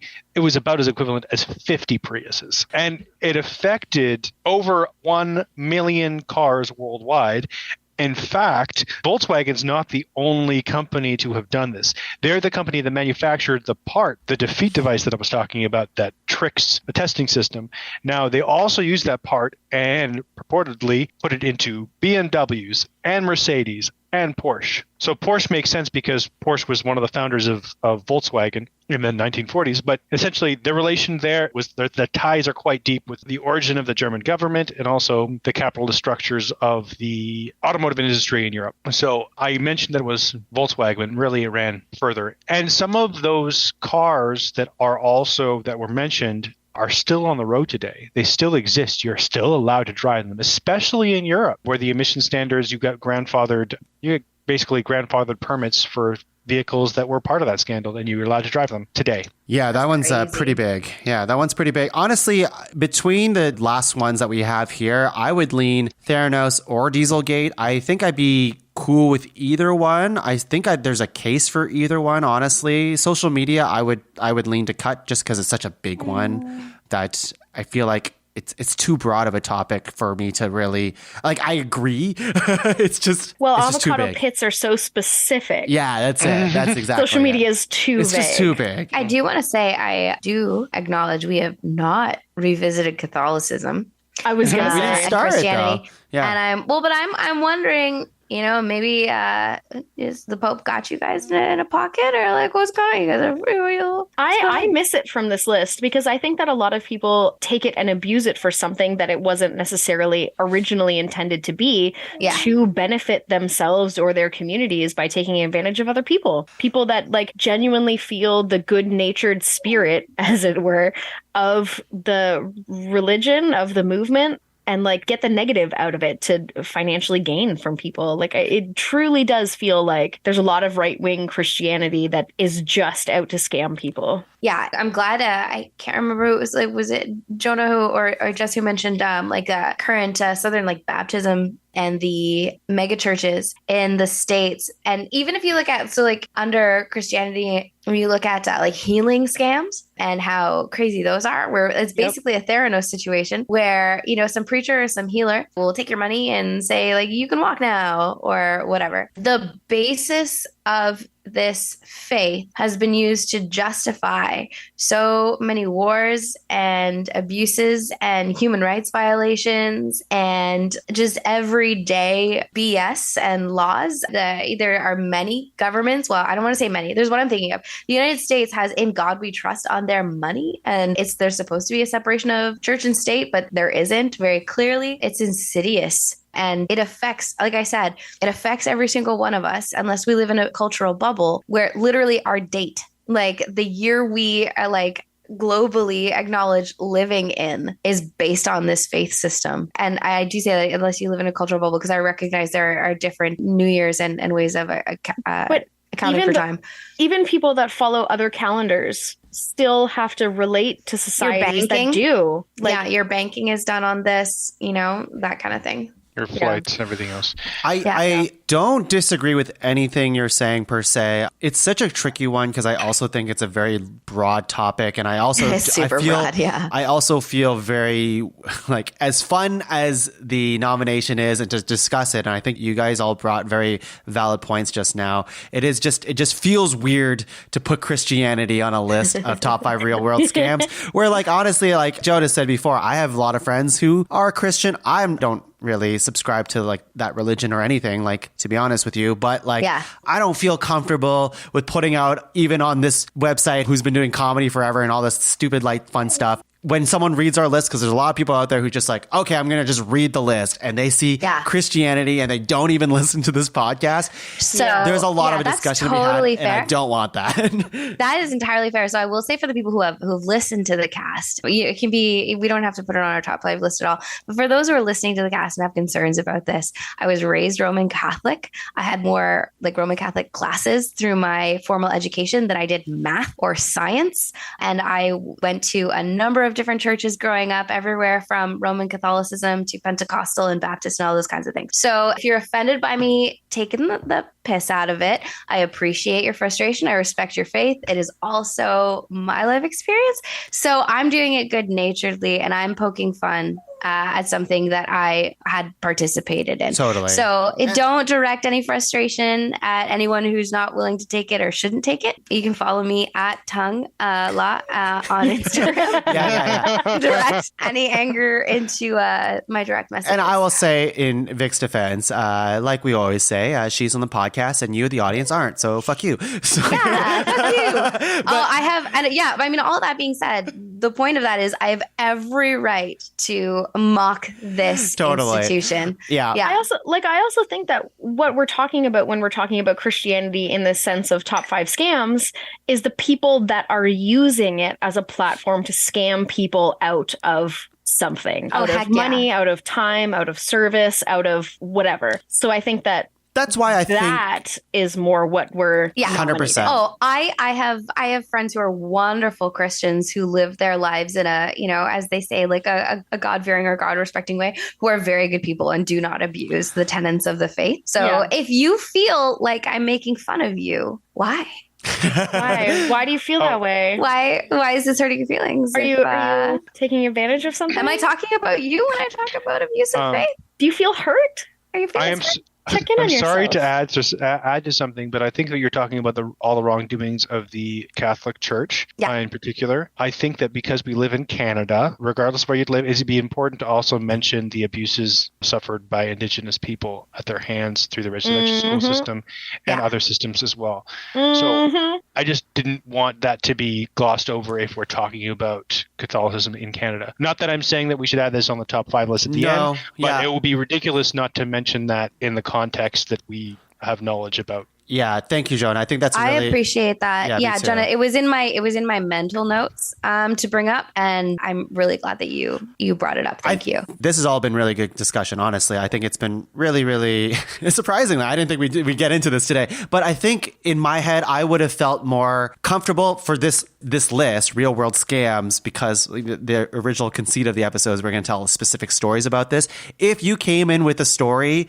specific about mega churches or things like that, like the Jim Baker one and Tammy Faye, that type of stuff, and we related it back to this idea of like Christianity and the mega churches being bad and like the corruptness that can happen and stuff like that, I think I would have been much more on board with following a story that is an example of this rather than just saying this overarching thing, right? I completely agree. Yeah. I completely agree. And it had occurred to me, but I made my choice. You made your choice. And you talked about it. I knew what I was doing. We know what we're talking about. I'm just a little stinker is what I am. So with that said, we're going to go back to, seems silly now, Theranos versus Dieselgate. I really don't think social media will make the cut. I would love to hear your guys' opinion. I think there's a good case for both. I think my heart leans a little bit more into Theranos. I just love there's just a single person behind the thing. And both of them, there's rippling effects for both of them. One of them to me is a little bit more interesting because people wanted to believe this magic box story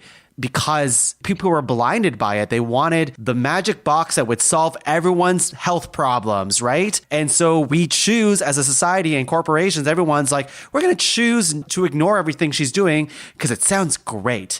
And it all fell apart because of that, right? Where the Dieselgate one is like carbon emissions, climate change, like it's affecting the planet, obviously. So I do think it's also a very good story. I just like the idea that this one person was behind this whole scam. Yeah, that's what draws me to Theranos too, is like how bad, like if I had heard of this, how bad I would have wanted it to be true. Yeah. Like, oh my God, that'd be amazing. I want it now. I wish it was real. Yeah. That's a fucking genie wish right there. Yeah. I don't know how we're going to get past this then, because I'm definitely more on the Dieselgate side of things in that, like, whoever's original scheme it was that cooked this up convinced so many people to be on board with them and keep it under the table that, like, that's impressive. Yeah, went on for Years. 10 years. 10 Yeah. years. Like still going on, Jonah. You said like some of the cars are still on the road. Yes, but 10 years until they were found out. Yeah. Theranos was founded in 2003, and they didn't get found out until 2015 or 2016. So it's just like it's also a very long tail, right? So if we're just comparing years, of course. I find it interesting. This is an argument. I also find it interesting that they were only figured out by a university student who was trying to test a new way to test emissions on vehicles, and he actually thought he was wrong. He tested and he was like, just to prove that his instrument was right, he tested it on a Volkswagen, and then it turned out he was like, my machine is broken. I'm going to send my specs to the carbon emission people and say, why is my machine broken? And they were like, the fuck? Your machine isn't broken. This is fucked.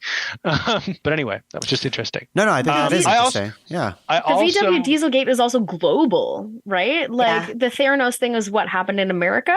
But that's a technology that probably did go have gone. It might have. I didn't watch the documentary, but like you're talking about a box that could help humanity. But it didn't get off the ground to the same scale that these Volkswagen vehicles were across the world. Like, yeah, I mean, it's a $9 billion company. I feel like it probably did go global. Like it's probably not just in the States. I'm saying probably because I didn't. 250 billion annually. Yeah. And also the carbon emissions that were left. That people, I people agree who with thought this. They were doing the right thing by buying a car that they thought had less emissions, and they thought they were going green. I imagine governments probably got in on that, and were encouraging the purchasing of those cars, or like their government vehicles might have been switched over. I don't know. This is what I'm assuming. Rebates off of buying green. All of these kind of things, like the summits that they hold to hold accountability for environmental impacts. Like, it's pretty. Where's your fucking documentary, Dieselgate? It actually does have Is there one? There probably is one. Okay, where's your Amanda Seyfried? When you said Fire Festival, the Dieselgate documentary came out before Fire Festival. That's why I was like, it didn't start it. That was my argument, because Dirty Money came out before Fire Festival, and I love Dirty Money. What a great series. Everybody should watch it, by the way. I'm just plugging that. I could only mention things that were on Dirty Money and make a really decent argument. Anyway. They did a pretty good top 10 scams or what have you. However many episodes long that show was.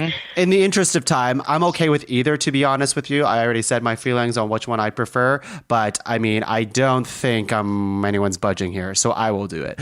I think we can go with Dieselgate then, yeah? Okie dokie. All right. Yeah. But let the record show Amanda Seyfried is a great actress, and she should be hired. We love her. We love her. It was so close too. I also think that I was on the edge. Yeah. Someone's got to be 6.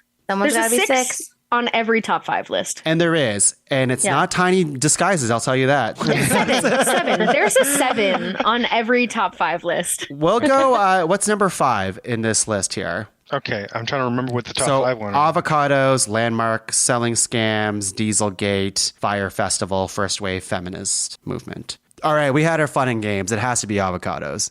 Does it? No. Yes, come it on. does. What are we talking about here? That's all of us. It's the only scam of nature on Guys, this list. it made the top 5. Like, Yeah, what else do you because want it's from this super thing? important. Avocados should be 5th. What? Shut up. It's a lot of the reason it's there is because it's funny. It's not that it's funny. It's that nature It's pulled one relatable. over on us. Yeah. We're like, you think you're so hot and shiny, you humans. Jess, everything you're saying right now is funny. You say that at a stand-up comedy like bar, people will laugh at this. Oh, thank you. Thank But you. Actually, if we're at the plugging portion of the show, I've got a stand-up special happening at... No, I don't. Yeah. I'm not that person. Let's go number 5, avocados. I just, there's just not, I mean, again, very funny and relatable, hashtag relatable, but like, you cannot pit it, God damn it. You can't pit sorry, it against. what? I'm sorry, what? I'm saying it, you can't pit it against these other ones who they just have more legs to the story. That's all. Big avocado got to tongue. I want that on the record. Who's paying you? Who's lining your pockets? I Is it know. avocado? I have some It's avocados. shriveled up avocados in our fruit bowl right now that I did not use in That's time. That's your End of that mistake. sentence Don't was put them going in- somewhere else. Don't shriveled put them up in balls? with the fruit. No, Don't do it. Putting your avocados in with other fruit makes them ripen faster. Don't do Putting that. your bananas near anything. Anything. Just don't. They ripens it. Guys, belong in you their clearly own different space. forget that Laura in this household does not like any fruit. Avocado, she does not count. So Oh we no, don't but there's get never to a banana have- in that household. There's no banana. But there's no banana here anymore. No bananas, no birds. I think That's it. our child would move out if we didn't have any bananas in our house. yeah, there's a really. And she's She's only like 2. Yeah. She can't pack her stuff. She doesn't know how. I've seen her pack her backpack before. She's She's figuring it we're out. off topic. Yeah. I think we're off topic. Yes, yeah. That's okay. That's okay. Is the real scam is children? Am I right? No, I'm kidding. Ani Menches. Ani Mensch, I'm sorry. Okay. Avocados 5. 5. Number 4 is I think Fire Festival, because I don't believe that they set out to make a scam when they did it.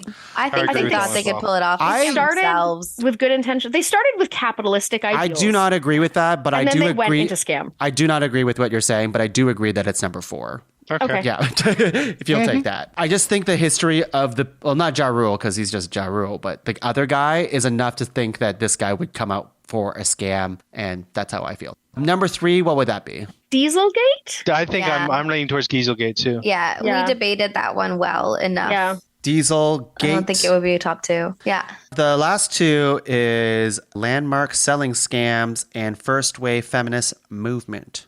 Yeah. What's number 2? I'm only saying that feminism should be second for the reason that the landmarks is true to the actual intention of the episode to begin with, like the style that you were going for. Yeah. But I think we'll get less like potential hate mail in a second. It's too late. They're going to listen to this episode. They're so like, what the fuck happened? I'm looking forward to another like 6-month break of not being invited back. Yeah. this is a very strange top Super 5 fun. list, by the way. Yeah, I do agree with Jonah that first wave feminism and the suffragette movement should take like second place due to like the initial intention. And I'm like proud of him for doing the research. Not that I haven't or anything. It's just the intent of the episode. If we put, I think it would be a problem if we put The optics if we put of like feminism. top- yeah. Well, The optics Being a of scam is top 5 feminism. scams. Feminism. Like that Yeah. doesn't read. I mean, No, guys, it does not read. it And doesn't. who's sticking around for 2 hours? It's already confusing because, again, the people who just read the website, which I know there's a few out there, Laura's family is like that. They just want to know. They don't want to hear us talk about it. They just go straight to the list and they're like, what the fuck? Number 5, avocados. Number How 2, did they follow feminists. avocado squares large episode? hits. Avocado pits. We'd like Are you pits. listening, Tongue? I am Big listening. We've been ones. talking about it for 2 hours.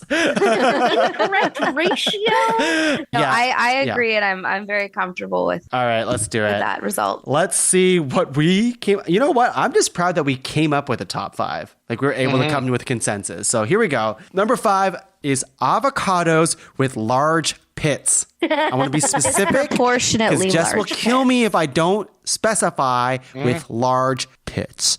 All right. Yeah. Number 4, Fire Festival. Number 3, Dieselgate. Number 2, First Wave Feminist Movement. And number 1, Landmark Selling Scams. Woof. Which I think we talked the least about. Yeah. Yeah, because when Jonas talked about it, it was just like, oh, yeah. He had a PowerPoint. Boom. He was ready to go. I think it's For good. those Patreon subscribers who are going to see the video of tonight's stream. I think it's pretty cool, though. Like, cool in the way that, like, it's just such a neat scam to put on over people, right? It's hilarious. Just like, yeah, I own that thing. I'll sell it to you. More than that, who's like, I'm going to buy the Statue of Liberty or the Brooklyn Bridge. Nothing could go wrong. Oh, Those are good investments. I didn't tell you, They're but great investment opportunities. Right? Yeah. So this guy, Vister Lustig, who sold the Eiffel Tower, the first time he sold it was for scrap metal. So he literally, like, it was a disrepair, and it was like all in the newspapers about how expensive it was to maintain. They were talking about it, and he convinced a scrap metal dealer, and he sold it for $50,000 at the time, which is millions today. But he sold it for scrap metal, and the guy was so embarrassed that he never reported it to the police. Wow. That's amazing. That is awesome. You got to blame these people for the amount of paperwork it takes to like buy and sell a thing now, though, right? Like, yeah, because before it's probably like, yeah, I own that. Here's my signature. Here you go. Here's 42 forms. Yeah, exactly. All right. Well, those are our scams. Let's go to Victoria. Do you have any other scams that you want to just rapid fire for me? Oh my God, do I ever. The sale of Taylor Swift's Masters to Scooter Braun, that did not work out well for him. Good for Taylor. Buy the Masters version or buy the Taylor's versions. Dynamic ticket pricing. Fucking stupid. Fucking stupid. Yeah, it's when your ticket prices will just like go up as you're trying to buy them based on demand. Darn you, Ticketmaster. Yeah, that was actually one of my honorable mentions. Ticketmaster, you fucking suck. You listening? You suck. Yeah. The root of that problem is Live Nation. And the root of the problem is capitalism. The root of louder. Once again for the people in the back. Capitalism and humanity. I've got two others. One is how long it took for them to release the information that cigarettes cause cancer. Oh, yeah. Like forever. Like doctors recommend smoking for the longest time. And on behalf of Fox, when you go to give your dog a treat and then you break it into two, he thinks that's a freaking scam. He wanted me to nominate that one. Fox the dog, not Fox News. No. Yeah. Fox News also a scam. Yeah. It's similar to the one where you throw the ball, but there's no ball to begin with. And they're like, what the fuck? I thought there was a ball. He doesn't fall for that one. He keeps his eyes on it. Yeah. Jess, rapid fire the rest of your scams. Sure. I'm going to harp on the American dream. If you work hard, you can get yours too. Wealth is success. It's a fucking lie. If you're born into it, you get it. And that's really all like that there one. is. That's really funny. Yeah, but I didn't have any like stories or facts or anything to back it up. I was just like, I know it's nonsense. Let's just back ourselves read Death out of of a it. Salesman, you know? Everything. Just look at American news media. Yeah. Fake landlords. Like, I'm pretty over people being like, oh, rent this place. I own it. It's going to be amazing. Just give me your rent check. And then you never hear from them again. And you're $2,000 in debt. And you spend so much time filling out paperwork and going to small claims court. And this is a true story. So they're not real landlords. They're fake landlords, or they are landlords, or they're doing bad jobs. Jonah and I got scammed by a fake landlord from a person who was going to buy a property and then just watched the realtor, I guess, punch the code into the thing to unlock the key, showed us the house as if we were going to be able to rent it, took our deposit, took our first month's rent, did this to about 6 or 7 other people at the same time on the same unit. And then when we went to like, okay, it's time for us to like move in, we didn't have access to the house because it belonged to another person. We went through small claims court. It was nonsense. Oh my God. You should have. So people that are fake landlords suck. That's a great nomination. All the appendages. And you have a real life story to go with it, like an actual story. Yeah, it sucked balls. We shall not mention his name. I'd love to. I'd love to, but I'm not going to. My mouth feels dirty. Yeah. when it's gross. Yeah. Catfishing, like in general, pretending to be someone that you're not just to get, I don't know, romance, love, money out of people. Door-to-door salespeople, they can fuck off. They can fuck right off. All of them? Like, knock, knock, knock. Hi, I don't want to sell you anything, but would you like to buy my shit? No. Go away. I don't want shampoo that's been in your trunk for 6 months. Right? Why do you have a box of knives? I don't need that. And my last on mentions snake oil. Like, it's good for your hair. It's good for your skin. It's good for your eyes. Suck off. Snake oil.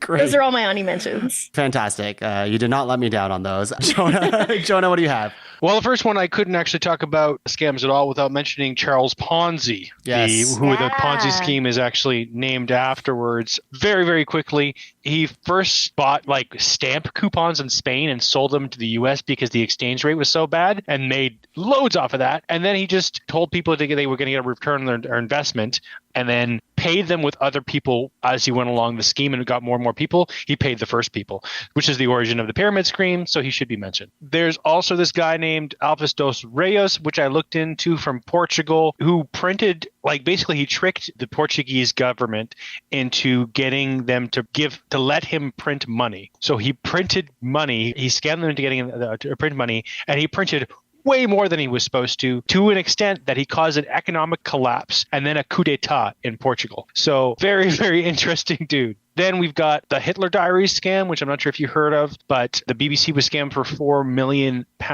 when they tried to buy Hitler diaries that were completely fraudulent. That's a really interesting story. So interesting. And then there's a homebred scam in Quebec, the maple syrup heist. I forgot about that. So a group of people who worked at a maple syrup warehouse took barrels, just loads and loads and loads of barrels over time, and emptied them and brought the barrels back to the factory and put them at the back. So nobody was checking the back of them. Nobody figured it out. And they sold millions in maple syrup on the black market. Black market maple syrup. Holy moly. Yeah, I never thought that's so Canadian. So Canadian. It's so Canadian. Did you know that there's a Canadian reserve of maple syrup? Yeah. So essentially they try to like regulate prices because they never know whether it's a seasonal thing. So they keep a huge, huge, huge warehouse of maple syrup with years of international supply in it, so that if ever we had a bad year or we have a good year, they can balance out, release some of those, and keep the price of maple syrup stable. I did not know that. That's also very Canadian. And that's the place that was robbed. It was a huge scandal. Insane. Okay, mine, Jonah, you took a bunch of mine. My Leonardo DiCaprio ones, the two were... Frank Abagnale Jr.? That's it. What's that? Catch Me If You Can, starring Tom Hanks. Great movie. It's the guy who, like, made up checks and pretended he was, like, a pilot, and, like, he just pretended he was a bunch of different people, and, yeah, he wrote his own checks back when checks were a thing. Write his own checks, printed his own money, created his own pilot license. Like, he was... Pretended to be a doctor. Oh, yeah. Hey. Hero. Great movie. Another Leo movie, Wolf of Wall Street with Jordan Belfort. Yeah, The Wolf of Wall Street, pretty good movie. And I don't know, one of those people who, like, I guess the same with the Catch Me If You Can guy, which is like you fail upwards. It's kind of you get really successful, you get caught, and then they throw you a lifeline because you're so good at being a scam artist that you're like, you know what? If you just teach us that, then yeah, you'll get off the hook. You know what I mean? So, you little scam. Yeah, you little scam. Diabolical scam. His was like,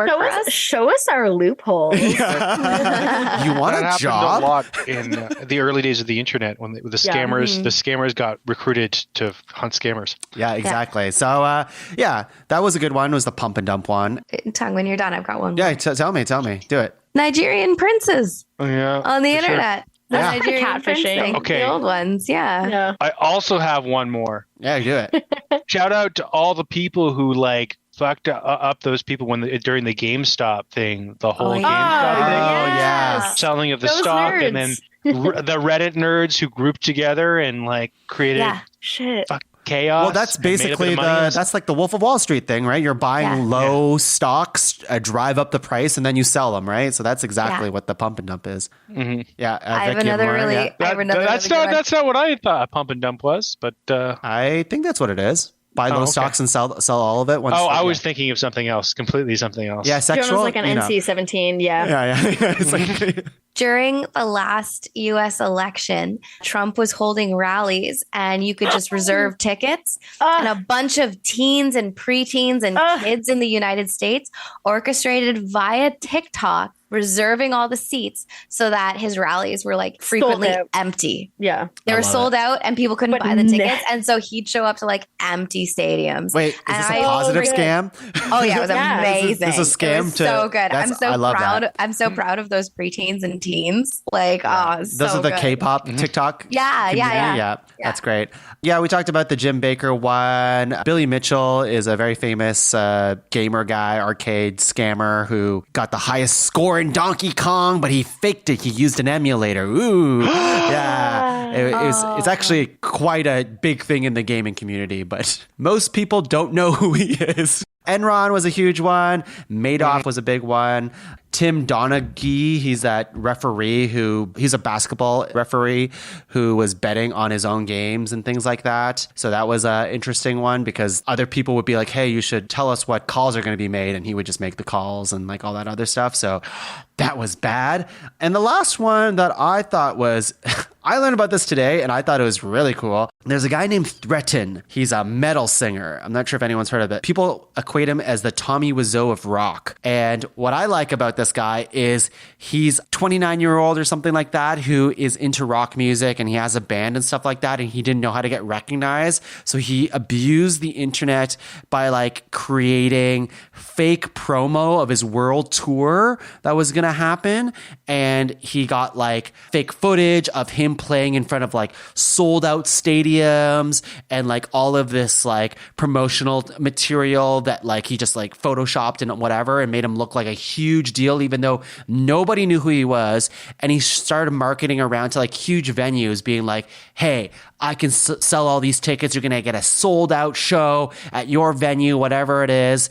And on the Facebook events, he got like people from Brazil to say that they were attending his show and stuff like that. So like venues would be like, oh my God, Threaten, this metal singer, he's going to bring in so much money, even though none of us have heard of him before. And then once showtime happened, he would go there. It's just there'd be literally 0 people in the audience. Or one time there was 3 people in the audience, including his wife who was filming him. And yeah, he got to play in these huge venues with 0 people watching and he loved it. That is brutal. That's wild. He loved it. So good for him. That's pretty cool. Yeah, it's pretty cool. That's pretty metal. Okay.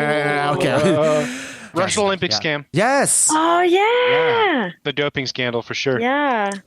What about like cults in general? I mean, top 5 cults. You know what? The top 5 cults. Yeah. We haven't done that we'll yet, do top 5 cults. That's our next step. Yeah. Okay. I'm group. down. Give us time to create one. Yeah. Are you going to nominate cult. Catholicism? Oh, God. Number 1 cult. All right. Oh, spoilers. It could happen. It will probably happen with Vic on the show. No, I like that's too predictable. Yeah, change it up a bit. Keep them guessing. Thank you for being on today's episode, Victoria Luloff, Jess and Jonah Maybear. Thank you. Do any of you have anything to plug for the people at home?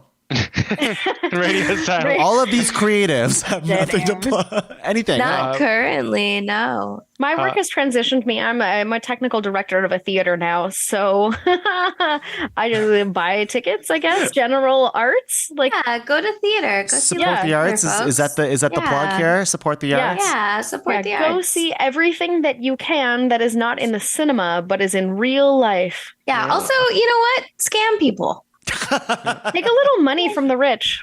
Yeah, do it. Be excellent to each other. Do that. Yeah. These are all really great plugs. Any other last minute plugs before I wrap up the show? No, thanks, Tongue. No fruit plugs. Okay, good. It is so late. It is so late. This scams episode way longer than I thought. So long. Fox is just like pissed. He's like, what the fuck? Okay, all right. Well, thank you everyone for listening to another episode of Ranked. Check out all the shows in the Pod Cavern at www.podcavern.com. My plug is Easter weekend in Kitchener-Waterloo. Lou, Laura, and I are producing a 2-day comedy show, and I hope you come. It's called A Little Something Silly. It's sure to be fun, and lots of cool improvisers. People you know in the pod cavern that have starred before here will make an appearance, and other people you don't know. So should be a great time. And with that, let's get out of here. And I'm going to eat some guac. I'm actually very As long hungry. as there's not a big pit. I'm going to eat that too, just to spite you guys for having it on this list. I'm gonna go commit some crimes. Okay, that sounds good too. Yeah. Bye, everyone. Okay. Bye. Bye.